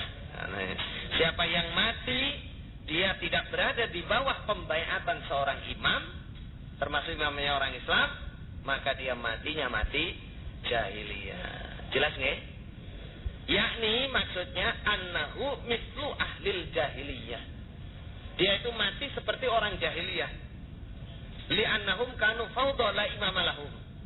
Karena orang jahiliyah, mereka jahiliyah itu kanu ada mereka fawda jelas-jelas la imama lahum. Tiada imam bagi mereka. Sama dengan orang mati jahiliyah. Karena apa? Orang jahiliyah mati tidak punya imam. Siapa yang walaupun sudah kalau sudah ngerti agama kok nggak punya imam, matinya ya sepodo karo wong jahiliyah, tidak punya imam kan. Sama dengan mati jahiliyah. Falihada la budda ayakunal muslim tahta wilayatil imam min a'immatil muslimin. Dengan inilah wajib, tidak boleh tidak, ada siapa orang Islam berada di bawah kekuasaan atau pembaiatan imam, termasuk imam-imam orang Islam. Yubayyi'unahu 'alal kitab was sunnah fi mastata'u. Orang-orang Islam membaiat dia imam, menetapi kitabnya Allah, sunnahnya Nabi, sakpolnya kemampuan mereka. Jelas nggih? Jadi kesimpulan dari pertanyaan itu, bagaimana imam, bagaimana baiat. Beliau menjelaskan, imam harus wujud. Dan imam itu a'immatil muslimin. Yang dimaksud adalah ngurusi urusan agama, kemaslahatan umat dalam urusan ibadah. Walaupun mungkin ada campuran dengan urusan dunia, tapi arahnya untuk kelancaran ibadah. Itu arahnya ke sana. Bukan ngurusi pangkat, royoan kursi, royoan jadi macam-macam itu kan. Itu. Berikutnya saya tanya, jelas nggih? Menurut jawaban itu, beliau punya keyakinan karena memang netepi Quran hadis, ya sama dengan kita, harus punya imam. Ayumkin hadza ajaizun an tunsabal imama fi kulli bilad? Apa mungkin ini atau apa boleh didirikan keimaman di dalam tiap-tiap negara? Apa boleh atau apa mungkin mendirikan imam atau apa boleh mendirikan keimaman dalam tiap-tiap negara? Jawabannya na'am. Na'am itu napa? Ya, jelas. Ya kalau haji bisanya ditanya na'am. Na'am sama la. Sama la. Iya kalau halal haram. Halal haram. Apa boleh didirikan di setiap negara? Jawabnya na'am. Ini kita nanya ini bukan karena kita nggak tahu, bukan. Saya cuma ingin meyakinkan. Nah, betul nggak? Orang yang hafal Al-Quran, hafal hadis, hafal sahihnya hadis, hafal dhaifnya hadis, yang guru-gurunya juga masih lingkupnya gurunya Bapak Imam Haji Nur Hasan ini sama nggak kepahamannya? Nah, kalau kita sebenarnya sudah tahu, sebelum dijawab sudah ngerti. Jadi supaya kita lebih mantap lagi, lebih yakin lagi. Apa dulu nggak yakin? Yakin udah mantap, jelas, yakin seyakin-yakinnya. Dengan tambah ini tambah yakin lagi, tambah yakin lagi. Bahwa di sana memang juga ada orang-orang yang ahli betul juga ada. Nah katanya, yakni mislan, contohnya bila hukum imamukum, negaramu imammu. Jelas itu boleh. Contohnya negara kamu berhak punya imam. Negaramu imammu. Wa haulaya lu misra biladuhum imamuhum fi biladihim. Muhaqqiq. Muhaqqiq itu muhaqqiq atau muhaqqaq, berhak. Mereka orang Mesir di negaranya juga berhak dia mempunyai imam kalau mau. Jadi setiap negara itu berhak. Mal kias fi hadza? Amat dalil. Apa kiasnya? Apa hukum kiasnya? Apa dalilnya? Dalilnya apa saya bilang? Dalam tiap-tiap negara itu kok boleh? Gimana itu pengertiannya begitu? Kiasnya apa? Jawabnya ala kulli hal fi zamanir Rasul alaihi salatu wassalam kana Rasul sallallahu alaihi wasallam huwa allazi yubayyi'un nas. Atas setiap keadaan. Maksudnya atas setiap keadaan itu kapan saja gitu. Atas setiap keadaan ini hal yang jelas. Atas setiap keadaan, contohnya di zaman Nabi yang membaiat manusia. Karena Rasul huwa dia Rasul alladzi yubayyi'un nas, yang membaiat an-nasa pada manusia. Wa ba'da mautihi khulafa'uhu, sesudah Nabi tidak ada diganti oleh sesudah matinya Nabi sallallahu alaihi wasallam, khulafa'uhu, para khalifahnya Nabi radhiyallahu anhum, yaitu Abu Bakrin, summa ba'dahu Umar, sesudah Abu Bakar Umar radhiyallahu anhu, summa Utsman, kemudian Utsman, summa Ali, Utsmanu, summa Aliun radhiyallahu anhu, summa ba'da dzalik, kemudian sesudah itu Muawiyah, atau sesudah Ali Muawiyah, fasoro mulkan, jadilah keimaman biasa, maksudnya bukan khalifah. Mulkan itu kerajaan atau keimaman biasa. Imam biasa itu bahasanya ada sultan, ada mulkan atau malikan, ada juga amir atau imam. Manggulnya anggota benar. Itu dari ulama-ulama sepuh itu pernah mendengar. Jadi asara mulkan, maka jadilah kekuasaan biasa atau keamiran biasa, bukan khalifah masa radhiyallahu anhu. Summa hakadha, kemudian beginilah selanjutnya. Begitulah terus Muawiyah mati, ganti Yazid bin Muawiyah. Yazid bin Muawiyah mati, ganti Muawiyah bin Yazid, cucunya Muawiyah juga, namanya Muawiyah juga, dan seterusnya. Begitulah seterusnya. Falamman tasharon nas wattasa'atil buldan, sebelumnya tak yang depan, sesudahnya waw ada alif, kemudian taknya tasdid, wattasa'atil buldan. Fasara kullu biladin lahum imamun, lahum imamun. Falamman tasyara, ketika tersebar siapa annasu manusia, watawassa'at, dan luas. Luas itu menjadi luas, maksudnya ya punya kekuasaan sendiri-sendiri. Opal buldan, beberapa negara dua garis sendiri-sendiri, punya batas sendiri-sendiri. Meluas punya batas. Kalau mangkul kita, Bapak Imam dulu menjelaskan tiap bendera gitu. Tiap bendera, masih ingat mungkin yang sepuh-sepuh itu. Yang mangkul dulu Bapak Imam menjelaskan itu tiap bendera. Ya sama dengan ini. Watawassa'atil buldan. Ketika negara-negara itu sudah luas dan sudah ada batas negaranya sendiri-sendiri, fasara kullu biladin lahum imamun, maka semenjak itulah setiap negara berhak mempunyai imam.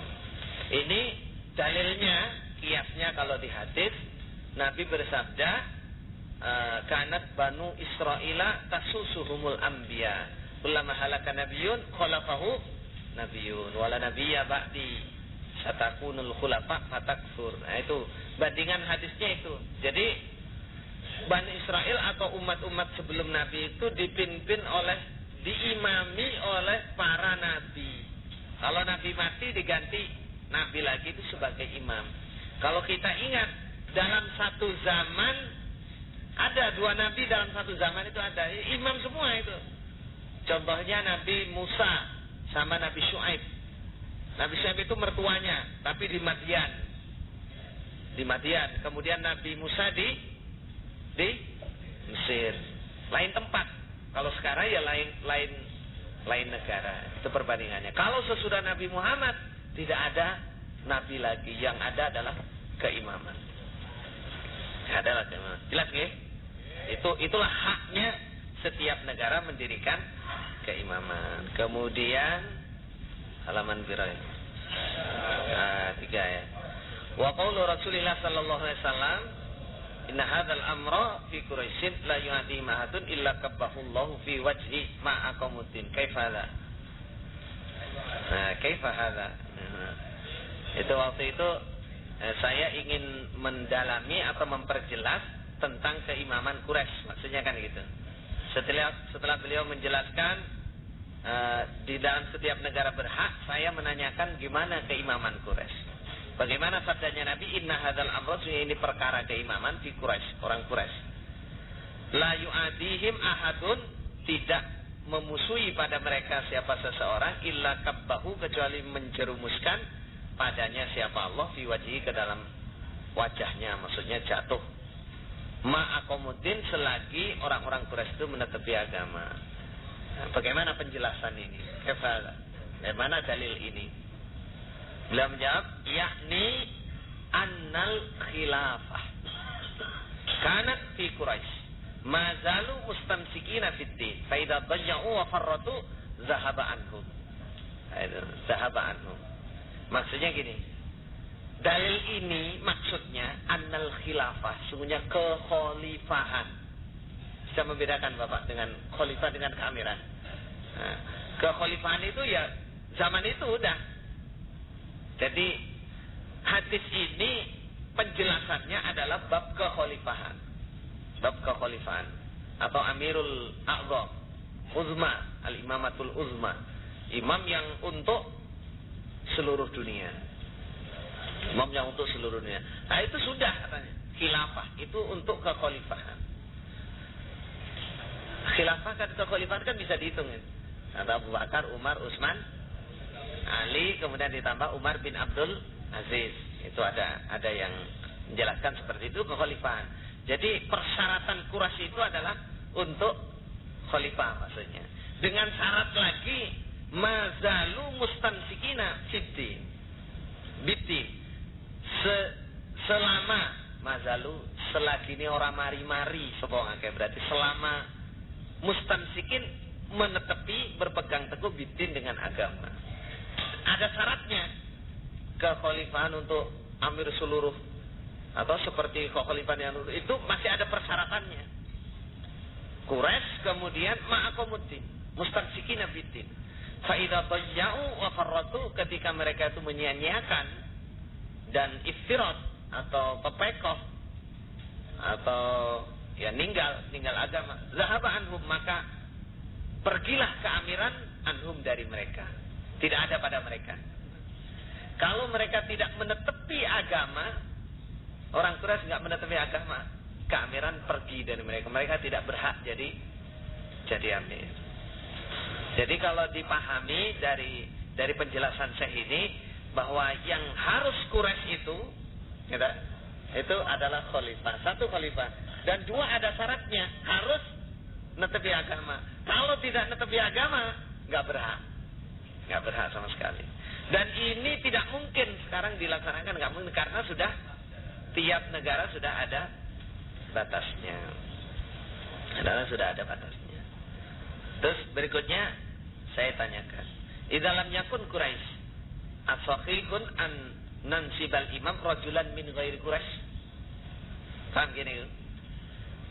Ketika tidak ada orang Quraisy, apa sahih, apa benar kami mendirikan imam, mengangkat imam rajulan min ghairi Quraisy, laki-laki yang bukan orang Quraisy. Bukan karena kita tidak tahu, jadi supaya jelas ini, supaya jelas lagi bagaimana kepahaman beliau Syekh ini. Jawabnya na'am, sah, ya, jelas. Bahwa tidak ada orang Quraisy mendirikan keangkatan bukan orang Quraisy. Na'am, li'anna Nabiya sallallahu alaihi wasallam qala isma'u wa ati'u walau abdan habasyian mujadda'al atra. Sami boten kali awake dhewe. Ya jawabnya dalil, ya kita ngerti dalil ya padha. Yang dengerin nom. Padha. Kok sawak-sawak teh? Isma'u, mendengarkanlah kalian wati unata walau abdan habasyian, walaupun budak Habasyi, mujadda'al atraf, yang putus ujung-ujung kaki dan tangannya karena penyakit lepra itu. Jangan orang manapun berhak, walaupun sampai hamba sejelek-jeleknya orang, istilahnya budak Habasyi pisan, ireng elek cacat pisan. Nah itu idza tafaqal muslimun, ketika sepakat siapa orang Islam ala mubayatihi, atas membaiat dia, wajaba ijtima ala dzalik. Wajabal ijtima itu mestinya ada alif al ijtima itu. Wajabal ijtima'u ala dzalik, maka wajib berjamaah atas demikian abdan abasyian wasam'u wa ta'at, dan mendengarkan serta taat. Jelas dereng niki. Walaupun hamba Habasyi, kalau memang orang Islam pada waktu itu sepakat membaiat dia, setuju membaiat dia, maka wajib berjamaah kepada dia dan mendengarkan serta taat kepada dia. Itu. Waktu itu saya juga sempat menceritakan, nanti di bawahnya mungkin ada, tentang keamirannya Bapak Imam kita yang pertama itu. Berikutnya saya tanya, kurang ketulis ya. Fi ba'di itu dot ya. fi ba'dil buldan. Fi ba'dil buldan hadza awwalu man buyi'a ghairu Quraisy. Tsumma ja'a al-akhar huwa min Quraisy. Fa ayyuhuma nattabi au nubayyi. Saya tanya, bagaimana? Ya, waktu itu saya nanya, ya ilham saya, pokoknya biar tambah hal-hal yang perlu ditanya saya tanyakan. Enggak pakai tag begini, enggak nulis ini. Au fi jadi sak keluarnya. Ya ini hasilnya. Sebagian dari di beberapa negara au fi ba'dil buldan atau di dalam sebagian beberapa negara, hadza awwalu man buyi, pertama orang yang dibaiat ghairu Quraisy, bukan orang Quraisy. Tsumma ja'al akhar, kemudian datang yang lain, huwa min Quraisy, dia adalah orang Quraisy. Fa ayyuhuma nattabi'u nubayyi, mana di antara keduanya ini yang saya baiat, yang saya ikuti? Hadza nattabi'u, yang saya ikuti, au nubayyi, atau yang saya baiat. Pertama, ada di sebuah negara, orang yang pertama kali dibaiat itu bukan orang Quraisy. Terus datang orang lain, Amir juga dibaiat juga. Ini orang Quraisy. Siapa yang saya ikuti? Siapa yang saya baiat? Di antara dua ini. Ini Quraisy tapi datangnya belakangan. Yang depan ini bukan orang Quraisy. Jawabnya, ala kulli hal, al bai'atu lil awwal fal awwal. Fu bai'atal awwal. Fu bi bai'atil awwal. Bai'atal awwali fal awwal. Allahu yuwaffiqna wa iyyakum lima yuhibbuhu wa yarda. Terharu menjawab pertanyaan ini, terharu gitu. Caranya gimana? Atas setiap keadaan sampai kapanpun yang namanya al-bai'atu lil awal fal awal. Bai'at itu adalah yang pertama kemudian terusannya. Walaupun bukan orang Quraisy. Jelas nggih? Nah, jadi walaupun bukan orang Quraisy, kalau bai'at pertama ya itu seterusnya, gantinya terus ya itu gantinya. Jadi barangkali alafu bai'atal awal fal awal, tetapilah bai'at yang pertama, Allahu yuwaffiqna, semoga menolong kita, mencocokkan kita, wa yakum, dan pada kalian, lima yuhibbuhu wa yarda, kepada apa-apa yang mencintai siapa Allah pada ma, wa yarda, dan meridhoi siapa Allah pada ma. Allahumma yuwaffiqna wa iyyakum lima yuhibbuhu wa yarda. Ini menandakan bahwa beliau sambung gitulah dengan pertanyaan kita, dengan jawabannya itu sambung, sekaligus mendoakan. Kalau untuk di negara kita ini jelas yang pertama adalah yang dibaiat pertama kali adalah Bapak Imam kita Haji Nur Hasan Al-Ubaidalubis. Boleh dilihat dari 7 fakta sahnya jamaah di Indonesia. Nah, kalau yang saya dengar sendiri ini dari beliau Mbah Haji Nur Asnawi, baru saya tanya lagi beberapa sebelum saya kemarin, saya ke rumah sana ke Balungju, saya tanya, Mbah jenengan baiatnya tahun pinten? Siapa nih Mbah Nur itu, aku ini Mekah iki arep mulih wis baiat aku. Nah, arep mulih pirang dina sadurunge mulih aku wis baiat aku. Nah itu wis baiat aku. Pulang ke Indonesia, menurut yang saya dengar dari Pak Yusuf, Haji Muhammad Tahir, beliau juga diceritai langsung oleh bapaknya yang termasuk penginsaf awal, Bapak Haji Abdus Salam, itu juga sudah pernah ya dimangkuli baiat, kemudian praktek baiat kurang lebih tahun 41. Tahun 60, mulai tahun 50 seperti penjelasan nasihatnya Bapak Amir di Cai kemarin, mulai tahun 50 ke atas itu mulai berkembang. Jamaah mulai ngaji sampai pahamnya bab imam, pahamnya bab jamaah itu tahun 60. Kemudian beliau Bapak Imam Haji Nur Hasan silahkan, nggak menceritakan waktu itu aku wis baiat wis enggak, mboten. Silahkan sopo sing ngarep sampean baiat. Atau sampai tangisan boleh minta cerita sama sesepuh itu. Nah, sampai akhirnya beliau di baiat secara bareng-bareng atau jamaah pada saat itu. Itu saya ceritakan itu sama syekh itu. Cuman nggak saya tulis di sini karena itu panjang. Saya ceritakan, saya bilang bahwa syekh kami yang pertama namanya Syekh Ubaidah itu datang ke negara kami itu menyampaikan Quran hadis. Huwa mimman ahyas sunnah. Beliau adalah termasuk orang yang menghidup-hidupkan sunnah Nabi. Summa ba'dahu al-muslimun yunsibunahu al-imam. Kemudian orang-orang Islam pada saat itu mendirikan atau mengangkat beliau sebagai imam. Walan tahin al-ibnuhu. Naibuhu wa ibnuhu ismu Abdul Zahir.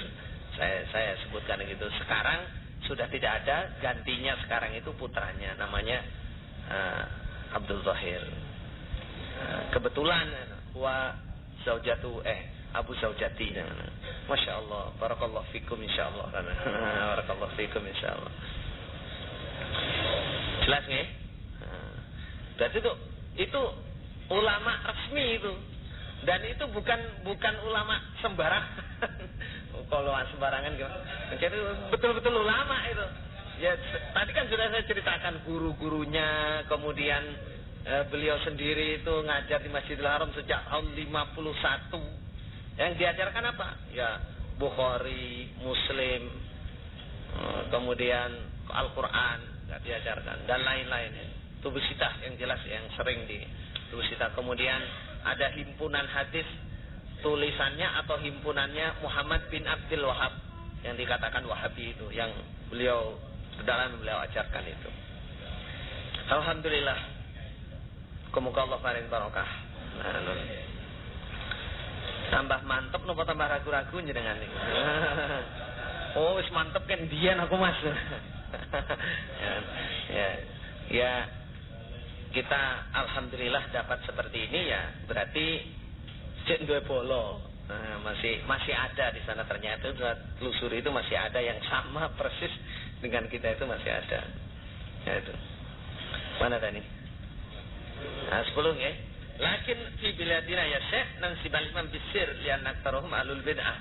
Kama qad fa'ala Rasulullah sallallahu alaihi wasallam fi lailatul aqabah fi bai'atis sabaya ni bisir min ayunil kuffar.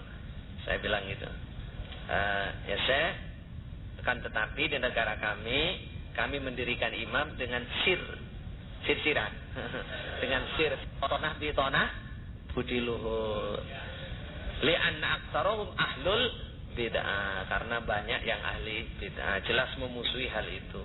Begini ini seperti yang sudah dikerjakan oleh Nabi ketika Lailatul Aqabah. Kama qad fa'ala fi Lailatul Aqabah. Tahun 7 Hijriah itu Nabi kan bisa masuk Mekah itu malam, lagi malam-malam gelap gitu. Orang-orang yang insaf di Mekah itu baiat sama Nabi di Aqabah, di kawasan Aqabah itu. Namanya baiat Lailatul Aqabah. Itu yakni bisir samar min ayunil kufar, tidak dilihat oleh orang-orang kafir. Ini saya ceritakan begini ini saya gimana? Komentarnya saya tanya itu komentare piye sampean komentare ini. Katanya jawabnya la budda imam al-muslimin. La budda imam al-muslimin. Tidak boleh tidak, harus wujud keimaman itu, harus ada. Yakni al-muslimun yubayyi'una imaman. Allahu yafiqna wa iyyakum lima yuhibbuhu wa yarda. Terus gitu ngomong gitu doa. Allah yafiqna wa iyyakum lima yuhibbu wa yarda. Al-muslimun yubayyi'una imamam. Harus orang-orang Islam itu baiat kepada imam, harus ada, harus wujud imam bagaimanapun caranya. Kemudian apa itu? Pertanyaan, kaifa antum fi hadzal bilad? Bagaimana Anda di negara ini? Bagaimana antum di negara ini? Bagaimana sampean di Mekah ini, di Saudi ini? Alhamdulillah, jawabnya alhamdulillah. Man imamukum? Tanya siapa imam sampean? Jawabnya Al-Malik Fahad. Hafadahullah, semoga Allah menjaganya. Al-Malik Fahad. Saya tanya, tubayyi'unahu? Sampean baiat sama dia? Jawabnya al-mubaya'ah takun min kibarin nas wa sigharun nas tabaun. Praktek pembaiatan kepada raja itu al-mubaya'ah, baiat itu takun min kibarin nas. Yang praktek itu kabir-kabirnya manusia, pembesar-pembesar ulama-ulama yang top bukan rakyat biasa. Wasigharun nas yang kecil-kecil, rakyat biasa, sigharun nas tabaun, ngikut. Nah, ngikut belakangnya. Maksudnya yang netepi Quran, hadis, yang netepi Quran, hadis. Ya, kullu fi hadzal bilad apa? Semua ikut. Maksudnya yang netepi Quran, hadis, jawabnya na'am. Nah, beliau juga dalam pendalamannya begini. Dulu itu saya juga kemarin waktu laporan pertama sama Abah Bapak Imam di Pondok Gede, beliau juga mengatakan dawuh, kan saya tanya keamirannya Abdul Aziz, Raja Abdul Aziz gimana? Oh iya, sah kuwi perintis sih malahan. Perintis. Dulu sesepuh yang juga mendengar dari Bapak Imam Haji Nur Hasan juga menjelaskan seperti itu, bahwa kerajaan Abdul Aziz itu walaupun itu secara umum kelihatannya adalah sebagai kerajaan, tapi secara khusus di balik itu keimaman yang resmi. Imam mau nyambi apa-apa boleh saja, mau nyambi jadi supir boleh, mau nyambi jadi pedagang ya boleh. Wong Nabi aja ke pasar. Itu urusan pribadinya, urusan dunia, nggak ada urusan itu. Ya, yang paling penting itu ngurusi agamanya. Kemudian pergantian raja ini yang tertulis dalam buku-buku yang otentik jelas, dan dari pernyataan ya toh ulama-ulama yang ngerti Quran hadis, termasuk Syekh Yahya ini menyatakan keabsahan keamirannya itu sebagaimana yang sudah dimangkulkan kepada kita dari Raja Abdul Aziz itu. Memang itu tertulis, ada tulisan semua, sejarah itu ada tertulis semua, keabsahan keamirannya, isi baiatnya, tanggal berapa, siapa yang membacakan, jawaban baiatnya, ada semua. Dari pernyataan orang-orang yang ngerti Quran hadis juga begitu. Sama itu imam saya, itu resmi jadi imam saya.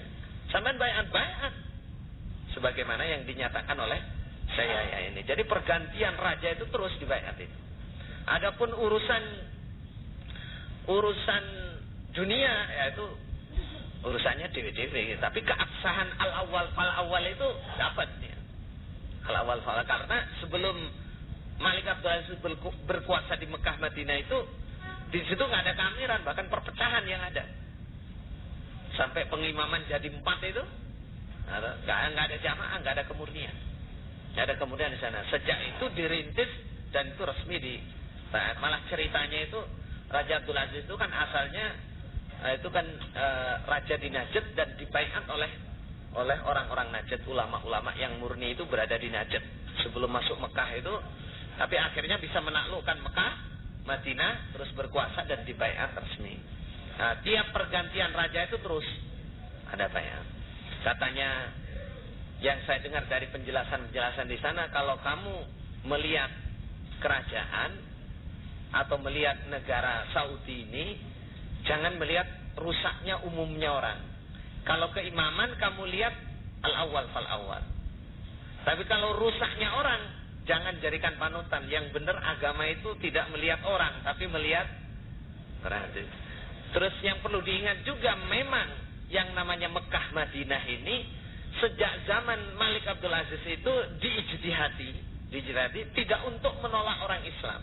Justru orang Islam biar masuk semua, kemudian diterangkan Quran hadis, yang paham ya iman, yang nggak paham ya jelebut, ya nggak iman. Itu. Jadi sejak Malik Abdul Aziz itu memang sudah ada, termasuk gurunya Bapak Imam kita yang namanya Abu Samah Abdul Zahir itu, waktu mau mendirikan Darul Hadis itu dikirimi surat oleh Raja Abdul Aziz. Isinya suratnya kurang lebihnya gini: saya tahu kamu akan mendirikan Darul Hadis, berarti kamu hanya akan mengajarkan hadis saja. Distok wes, kutubu sita tok liane ora. Berarti arahnya suatu saat kamu akan menolak orang yang tidak menetapi Quran hadis untuk masuk ke sini. Kalau begitu caranya, tidak akan ada orang masuk ke sini, akan sepi di sini. Mekah Madinah ini sepi. Biarkan mereka masuk. sing usolli ya mlebu, sing nawaitu ya mlebu, sing apa, biarkan. Sudah masuk baru diajari. Nah, gitu. Baru diajari, baru dikasih tahu. Nah, sampai Malik Abdul Aziz itu ijtihadnya itu ada namanya fikih madzhabul arba. Kitab susunan pendapat-pendapat 4 mazhab itu. Itu disuruh membacakan itu sama Malik Abdul Aziz. Terus disuruh menerangkan mana yang cocok dengan Quran hadis, mana yang berselisih dengan Quran. Sampai sekarang begitu. Itu dibacakan semua. Baca satu persatu. Ini yang cocok, ini yang nggak cocok, ini yang cocok, ini yang berselisih. Pendapat ini nggak benar. Katanya Malik Abdul Aziz dalam suratnya itu, imam 4 itu semua ahli hadis. Yang salah itu yang ngikuti itu loh. Yang tahazub itu loh. Yang merasa pol sendiri. Nah, banyak ada Imam Malik itu, yang namanya Maliki itu Imam Malik itu, penulis Muwatta Malik itu. Yang harus kita kaji itu, ada Muwatta itu, sama Malik. Imam Hambali, Ahmad bin Hambal. Ada musnadnya Ahmad bin Hambal, besar itu tebal-tebal itu. Khusus hadisnya. Nah, ada Imam Syafi'i juga begitu, itu muridnya Imam Malik. Imam Syafi'i itu juga punya musnad, namanya Musnad Syafi'i. Hanafi juga demikian. Semua ahli hadis. Adanya perbedaan terjadi itu karena mungkin salah satu menerangkan suatu hukum yang sama, salah satu sudah mangkul hadisnya, yang lain belum mangkul sehingga dia menyebutkan pendapatnya dia. Satunya kadang-kadang dalam satu masalah, satunya menyebutkan hadis dia sudah mangkul tapi hadisnya dhaif, yang satunya hadisnya sahih. Itulah perbedaannya. Sebenarnya semua itu menetepi apa yang ada pada mereka. Itu penjelasan Malik Abdul Aziz. Ya, yang salah itu yang NO lah sing kler. Lek liyane lek gak ngono moh lah itu. Nah, kalau di Indonesia medidi katanya mazhabnya Syafi'i. Kalau nyenggol istrinya wudu batal. Sampai di Mekah tawaf dempet-dempetan gak batal. Ditanya apa mazhabmu? Pindah Maliki. Nah, malih sah.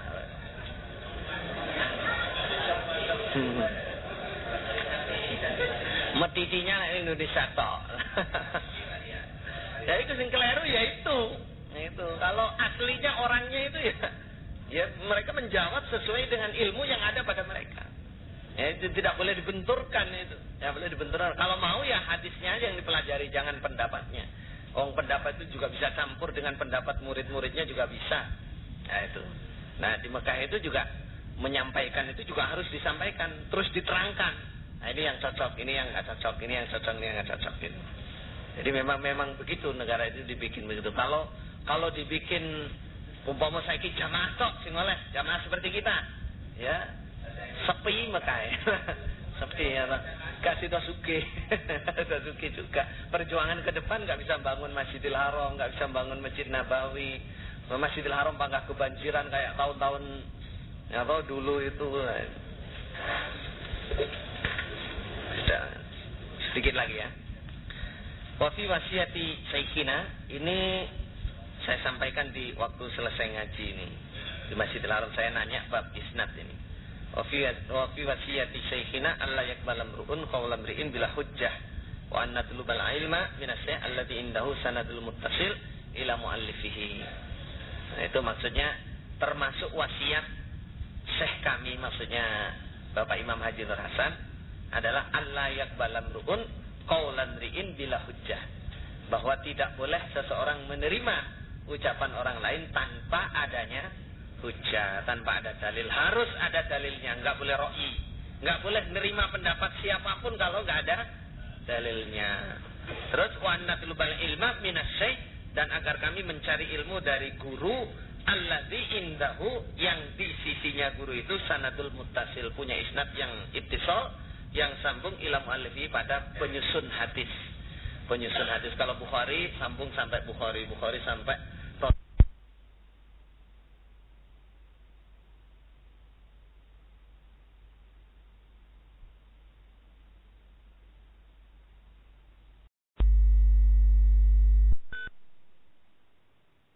huruf wawu dan alif yang di belakang dibuang.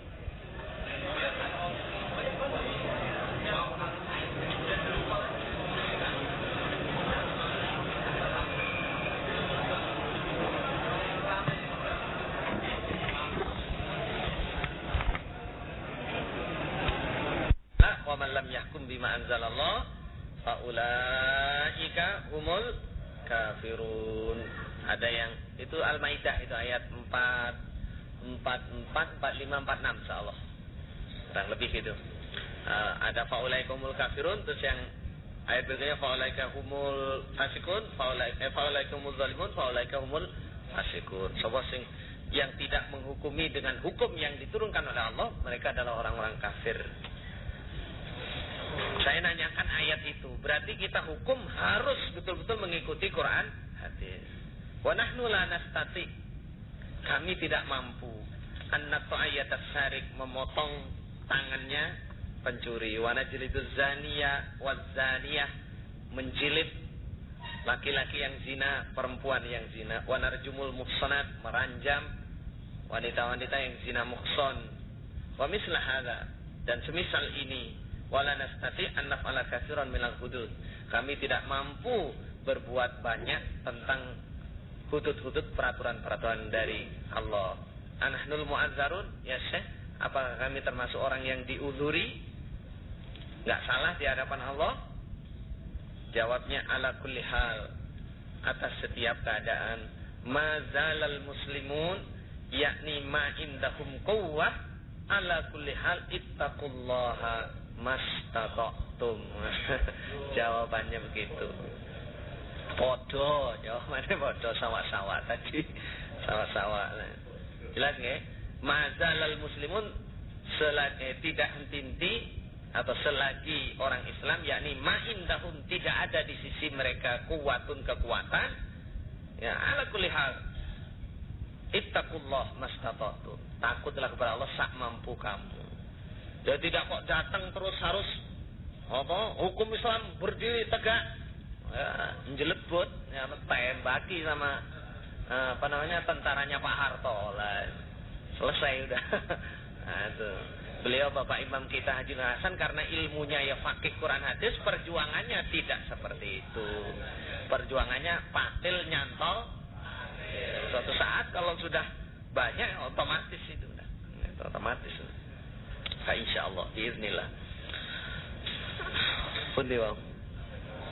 La yukallifullahu nafsan illa wus'aha. Allahu yusabbitna wa iyyakum 'alal iman. Katanya. Jadi mudah-mudahan Allah menetapkan kita dan kamu terhadap keimanan. Terhadap Allahu yuslihu halana wa halal muslimin. Mudah-mudahan Allah memperbaiki keadaan kita dan keadaan orang Islam semua. Nah, itu doanya beliau begitu. Ada nasihat khusus ini. Waktu saya mau pulang itu, pamitan itu, terus saya minta ausilana, sampean wasiat sama kami. Saya mau mendengarkan wasiatmu, nasihatmu ya Syekh. Dalam jam ahammus syai' akidat tauhid, yaitu al-insan yukhlisul ibadata lillah wala yusyriku billahi syai'an. Ahammus syai', paling pentingnya sesuatu, yang paling harus diingat, akidatut tauhid, keyakinan mengesahkan Allah, akidah tauhid, yaitu yukhlisul ibadata lillah, memurnikan ibadah untuk Allah, wala yusyriku billahi syai'an, jangan menyekutukan Allah kepada sesuatu pun. Kemudian wayat tabi'ur rasul, mengikuti Rasul sallallahu alaihi wasallam, wa yajtanibul bid'ah, menjauhi bid'ah. Hadza ahammus syai'. Inilah yang paling harus kamu ingat. Ini adalah perkara penting. Jangan syirik, ikutilah Nabi, jauhilah bid'ah. Terus saiki ojo dadi wong NU. Ojo ngono, ojo melok-melok wong Madura-Madura kuwi. Lan kanca-kancane kuwi. Sapa to iku? Hada ahammus syai'. Allahu yusabbitna wa iyyakum ala kitabih. Semoga Allah menetapkan kita dan kamu atas kitabnya Allah, wa sunnati rasulih, dan sunnah utusan Allah, wa ala tariqatis salaf, sambil nangis itu, berbismillah kayak gitu, doa kayak gitu, dan atas jalannya ulama-ulama yang telah lewat, radhiyallahu anhum ajma'in. Wa jannibna wa iyyakum alfitan. Semoga Allah menjauhkan kita dan kamu dari beberapa fitnah, wal bid'ah, dan bid'ah. ma dhahara minha wa ma batan.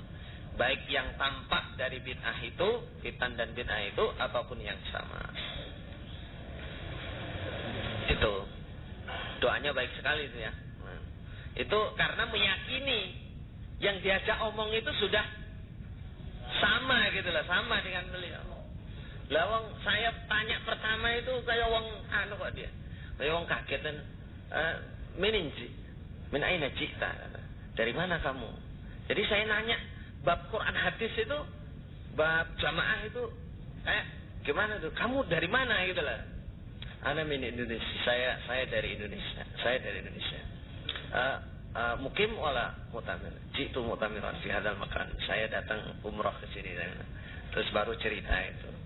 Jadi beliau itu mungkin menilai orang Indonesia kok tanya yang seperti itu gitu lah. Kok lagi iki kira-kira begitu. Kok lagi iki aku petuk wong Indonesia tek kok bab ngono kuwi, bab sing nyeleneh-nyeleneh. Bab yang atau yang inti dalam agama ya. Atau tidak taunya pelentise Mbah Man. Wa fil masail allati fiha mukhalafatud dalil wa fil masail, dan dalam beberapa masalah atau dalam beberapa pertanyaan allati yang fiha dalam masail iku mukhalifatud dalil, menyelisihi dalil, turajjihun, maka menarjihkan kalian, mengutamakan kalian al-qaulal ladzi alaihi dalil, pada ucapan yang alaihi atas ucapan ad-dalil dalil. Kalau ada masalah-masalah pembahasan yang isinya itu menyelisihi dalil Quran hadis, maka yang kamu pilih, yang kamu utamakan adalah pendapat ucapan yang cocok dengan dalil. Podo jamaah sampai nggak mau. Orang NU itu kalau melihat ulama sana yang ahli itu, yang ahli, dia ngomong ojo ngrungokne kowe, iku Wahabi kuwi, kowe nerang lah. Saya pernah masalahnya orang yang lama di sana dari pondok apa di Surabaya itu, kiriman di sana. Saya nanya gitu, terus saya diomongi, kamu kan umroh toh? Iya, saya umroh. Jangan deket-deket sama ulama yang itulah, yang duduk di situ itu Wahabi itu. Gimana toh Wahabi? Wahabi itu piye toh? Nah, kayak ini karo sini. Ini karo. Wahabi ku ya pokoke Quran hadis ku tok, wis liyane wis dolalah tok, nanti TKI jawabane dolalah. Indonesia ya enek model ngono kuwi. Sopo iku? Ya bloke wong darul hadis kuwi lho. Kae dijak omong wong darul hadis.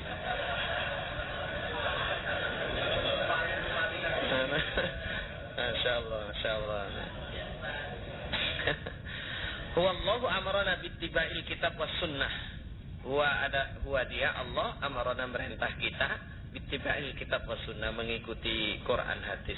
Wa kalamul ulama, dan ucapan para ulama rahimahullah, nakhudhuhu, kami mengambil kalam itu fima wafaqal kitab was sunnah, di dalam apa-apa ucapan yang mencocoki kitab dan sunnah Quran hadis.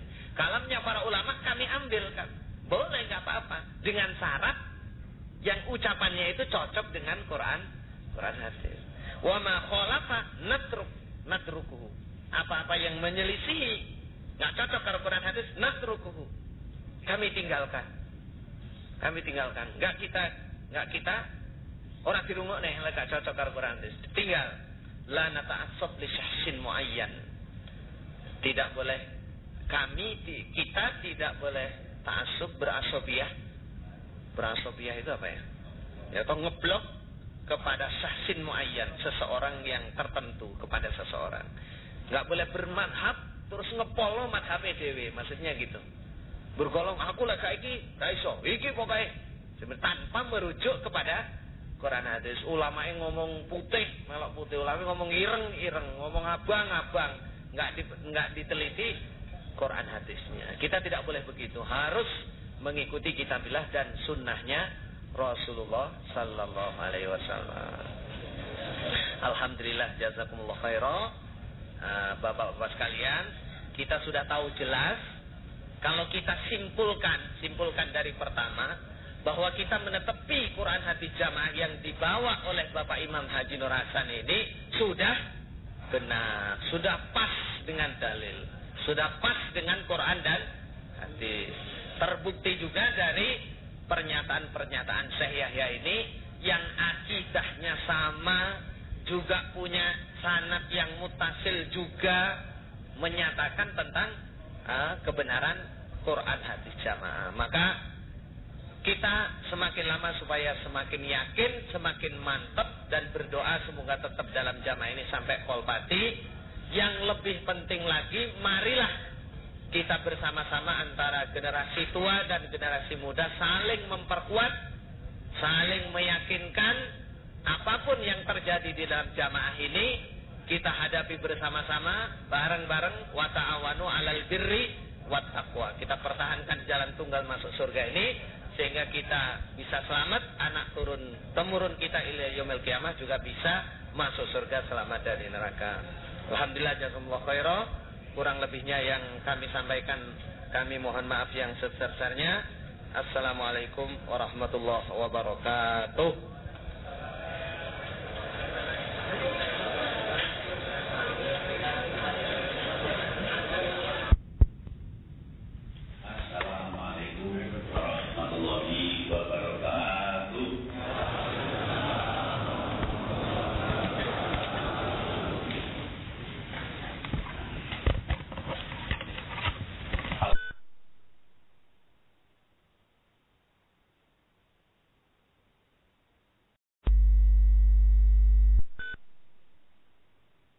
Huruf wawu dan alif yang di belakang dibuang.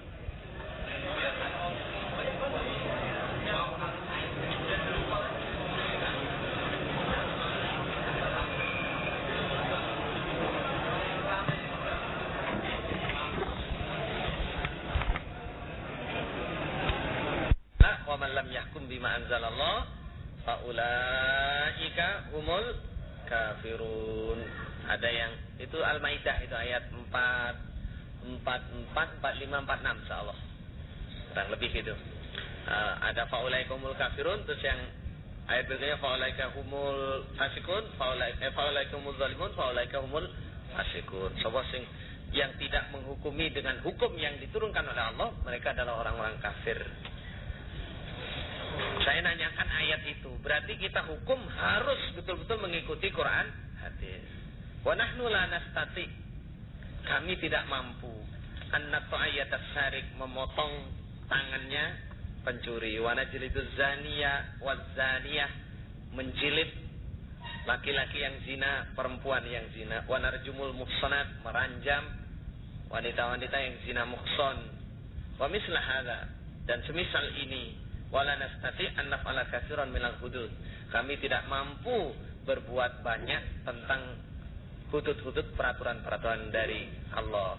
Anahnul mu'azzarun, ya Syekh, apakah kami termasuk orang yang diuzuri, nggak salah di hadapan Allah? Jawabnya ala kulli hal, atas setiap keadaan. Mazalal muslimun, yakni ma indahum quwwah, ala kulli hal ittaqullaha mastata'tum. Jawabannya begitu. Podo, jawabannya podo, sama-sama tadi, sama-sama. Jelas nggak? Mazalal muslimun, tidak henti-henti atau selagi orang Islam, yakni ma'indahum, tidak ada di sisi mereka kuwatun, kekuatan, ya ala kulli hal ittaqullah mastata'tum, takutlah kepada Allah sak mampu kamu. Jadi tidak kok datang terus harus hukum Islam berdiri tegak, ya, jelebut, ya, tembaki sama tentaranya Pak Harto lah, selesai udah. Nah, itu beliau Bapak Imam kita Haji Nur Hasan, karena ilmunya ya fakih Quran hadis, perjuangannya tidak seperti itu. Perjuangannya patil nyantol. Suatu saat kalau sudah banyak, otomatis itu udah, otomatis. Insya Allah, biiznillah. Pundi wae. La yukallifullahu nafsan illa usaha, Allahu yusabbitna wa iyyakum alal iman, katanya. Jadi mudah-mudahan Allah menetapkan kita dan kamu terhadap keimanan, terhadap Allahu yuslihu halana wa halal muslimin. Mudah-mudahan Allah memperbaiki keadaan kita dan keadaan orang Islam semua. Nah, itu doanya beliau begitu. Ada nasihat khusus ini. Waktu saya mau pulang itu, pamitan itu, terus saya minta ausilana, sampean wasiat sama kami. Saya mau mendengarkan wasiatmu, nasihatmu ya Syekh. Dalam jam ahammus syai' akidat tauhid, yaitu al-insan yukhlisul ibadata lillah wala yusyriku billahi syai'an. Ahammus syai', paling pentingnya sesuatu, yang paling harus diingat, akidatut tauhid, keyakinan mengesahkan Allah, akidah tauhid, yaitu yukhlisul ibadata lillah, memurnikan ibadah untuk Allah, wala yusyriku billahi syai'an, jangan menyekutukan Allah kepada sesuatu pun. Kemudian wayat tabi'ur rasul, mengikuti Rasul sallallahu alaihi wasallam, wa yajtanibul bid'ah, menjauhi bid'ah. Hadza ahammus syai'. Inilah yang paling harus kamu ingat. Ini adalah perkara penting. Jangan syirik, ikutilah Nabi, jauhilah bid'ah. Terus saiki ojo dadi wong NU. Ojo ngono, ojo melok-melok wong Madura-Madura kuwi. Lan kanca-kancane kuwi. Sapa to iku? Hadza ahammus syai'. Allahu yusabbitna wa iyyakum ala kitabih. Semoga Allah menetapkan kita dan kamu atas kitabnya Allah, wa sunnati rasulih, dan sunnah utusan Allah, wa ala tariqatis salaf, sambil nangis itu, berbismillah kayak gitu, doa kayak gitu, dan atas jalannya ulama-ulama yang telah lewat radhiyallahu anhum ajma'in. Wa jannibna wa iyyakum alfitan. Semoga Allah menjauhkan kita dan kamu dari beberapa fitnah wal bid'ah, dan bid'ah ma zahara minha wa ma batan, baik yang tampak dari bid'ah itu, fitan dan bid'ah itu, ataupun yang sama. Itu doanya baik sekali itu ya. Itu karena meyakini yang diajak omong itu sudah sama gitu lah, sama dengan beliau. Lah wong saya tanya pertama itu kayak wong anu kok dia. Kayak wong kaget dan min aina jita? Dari mana kamu? Jadi saya nanya bab Quran hadis itu, bab jamaah itu gimana tuh? Kamu dari mana gitu lah? Ana min Indonesia. Saya dari Indonesia. Mukim wala mutamir. Jitu mutamiran fi hadzal makan. Saya datang umrah ke sini. Terus baru cerita itu.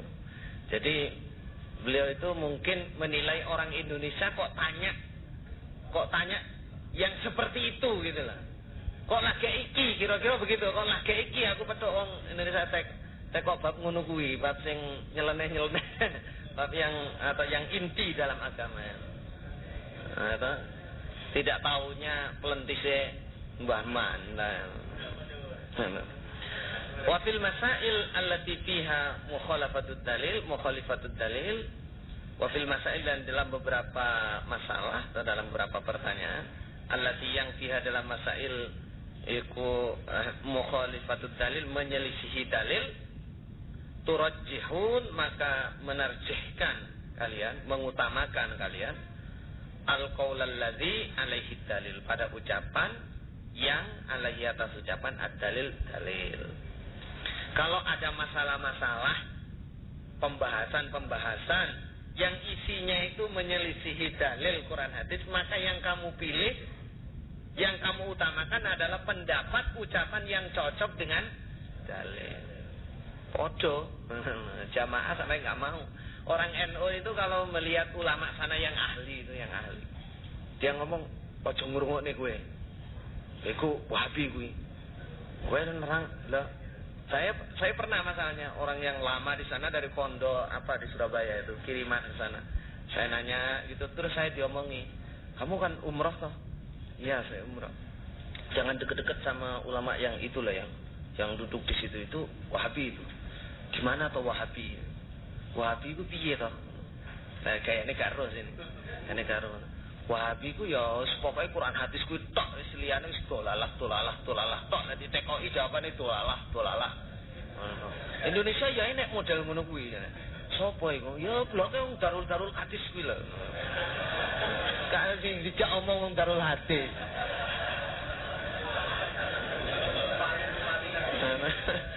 Masyaallah. Wallahu amarana bittiba'il kitab was sunnah. Huwa dia Allah amarana merintah kita bittiba'il kitab was sunnah, mengikuti Quran hadis. Wa kalamul ulama, dan ucapan para ulama rahimahullah, nakhudhuhu, kami mengambil kalam itu fima wafaqal kitab was sunnah, di dalam apa-apa ucapan yang mencocoki kitab dan sunnah Quran hadis. Kalamnya para ulama kami ambilkan, boleh nggak apa-apa, dengan syarat yang ucapannya itu cocok dengan Quran hadis. Wa ma khalafa natrukuhu, apa-apa yang menyelisihi nggak cocok dengan Quran hadis, natrukuhu, kami tinggalkan. Nggak kita orang dirungok nih nggak cocok dengan Quran hadis, tinggal. La nata'assab li syahsin muayyan, tidak boleh kita tidak boleh ta'assub, berasobiyah itu apa ya? Ya, atau ngeblok kepada syahsin muayyan, seseorang yang tertentu, kepada seseorang. Nggak boleh bermadhab terus ngepolo madhabe dhewe, maksudnya gitu.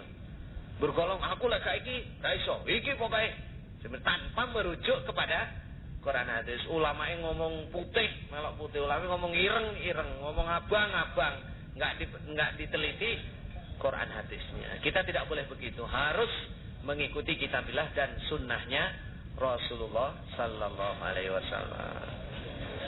Alhamdulillah, jazakumullah khairan. Bapak-bapak sekalian, kita sudah tahu jelas.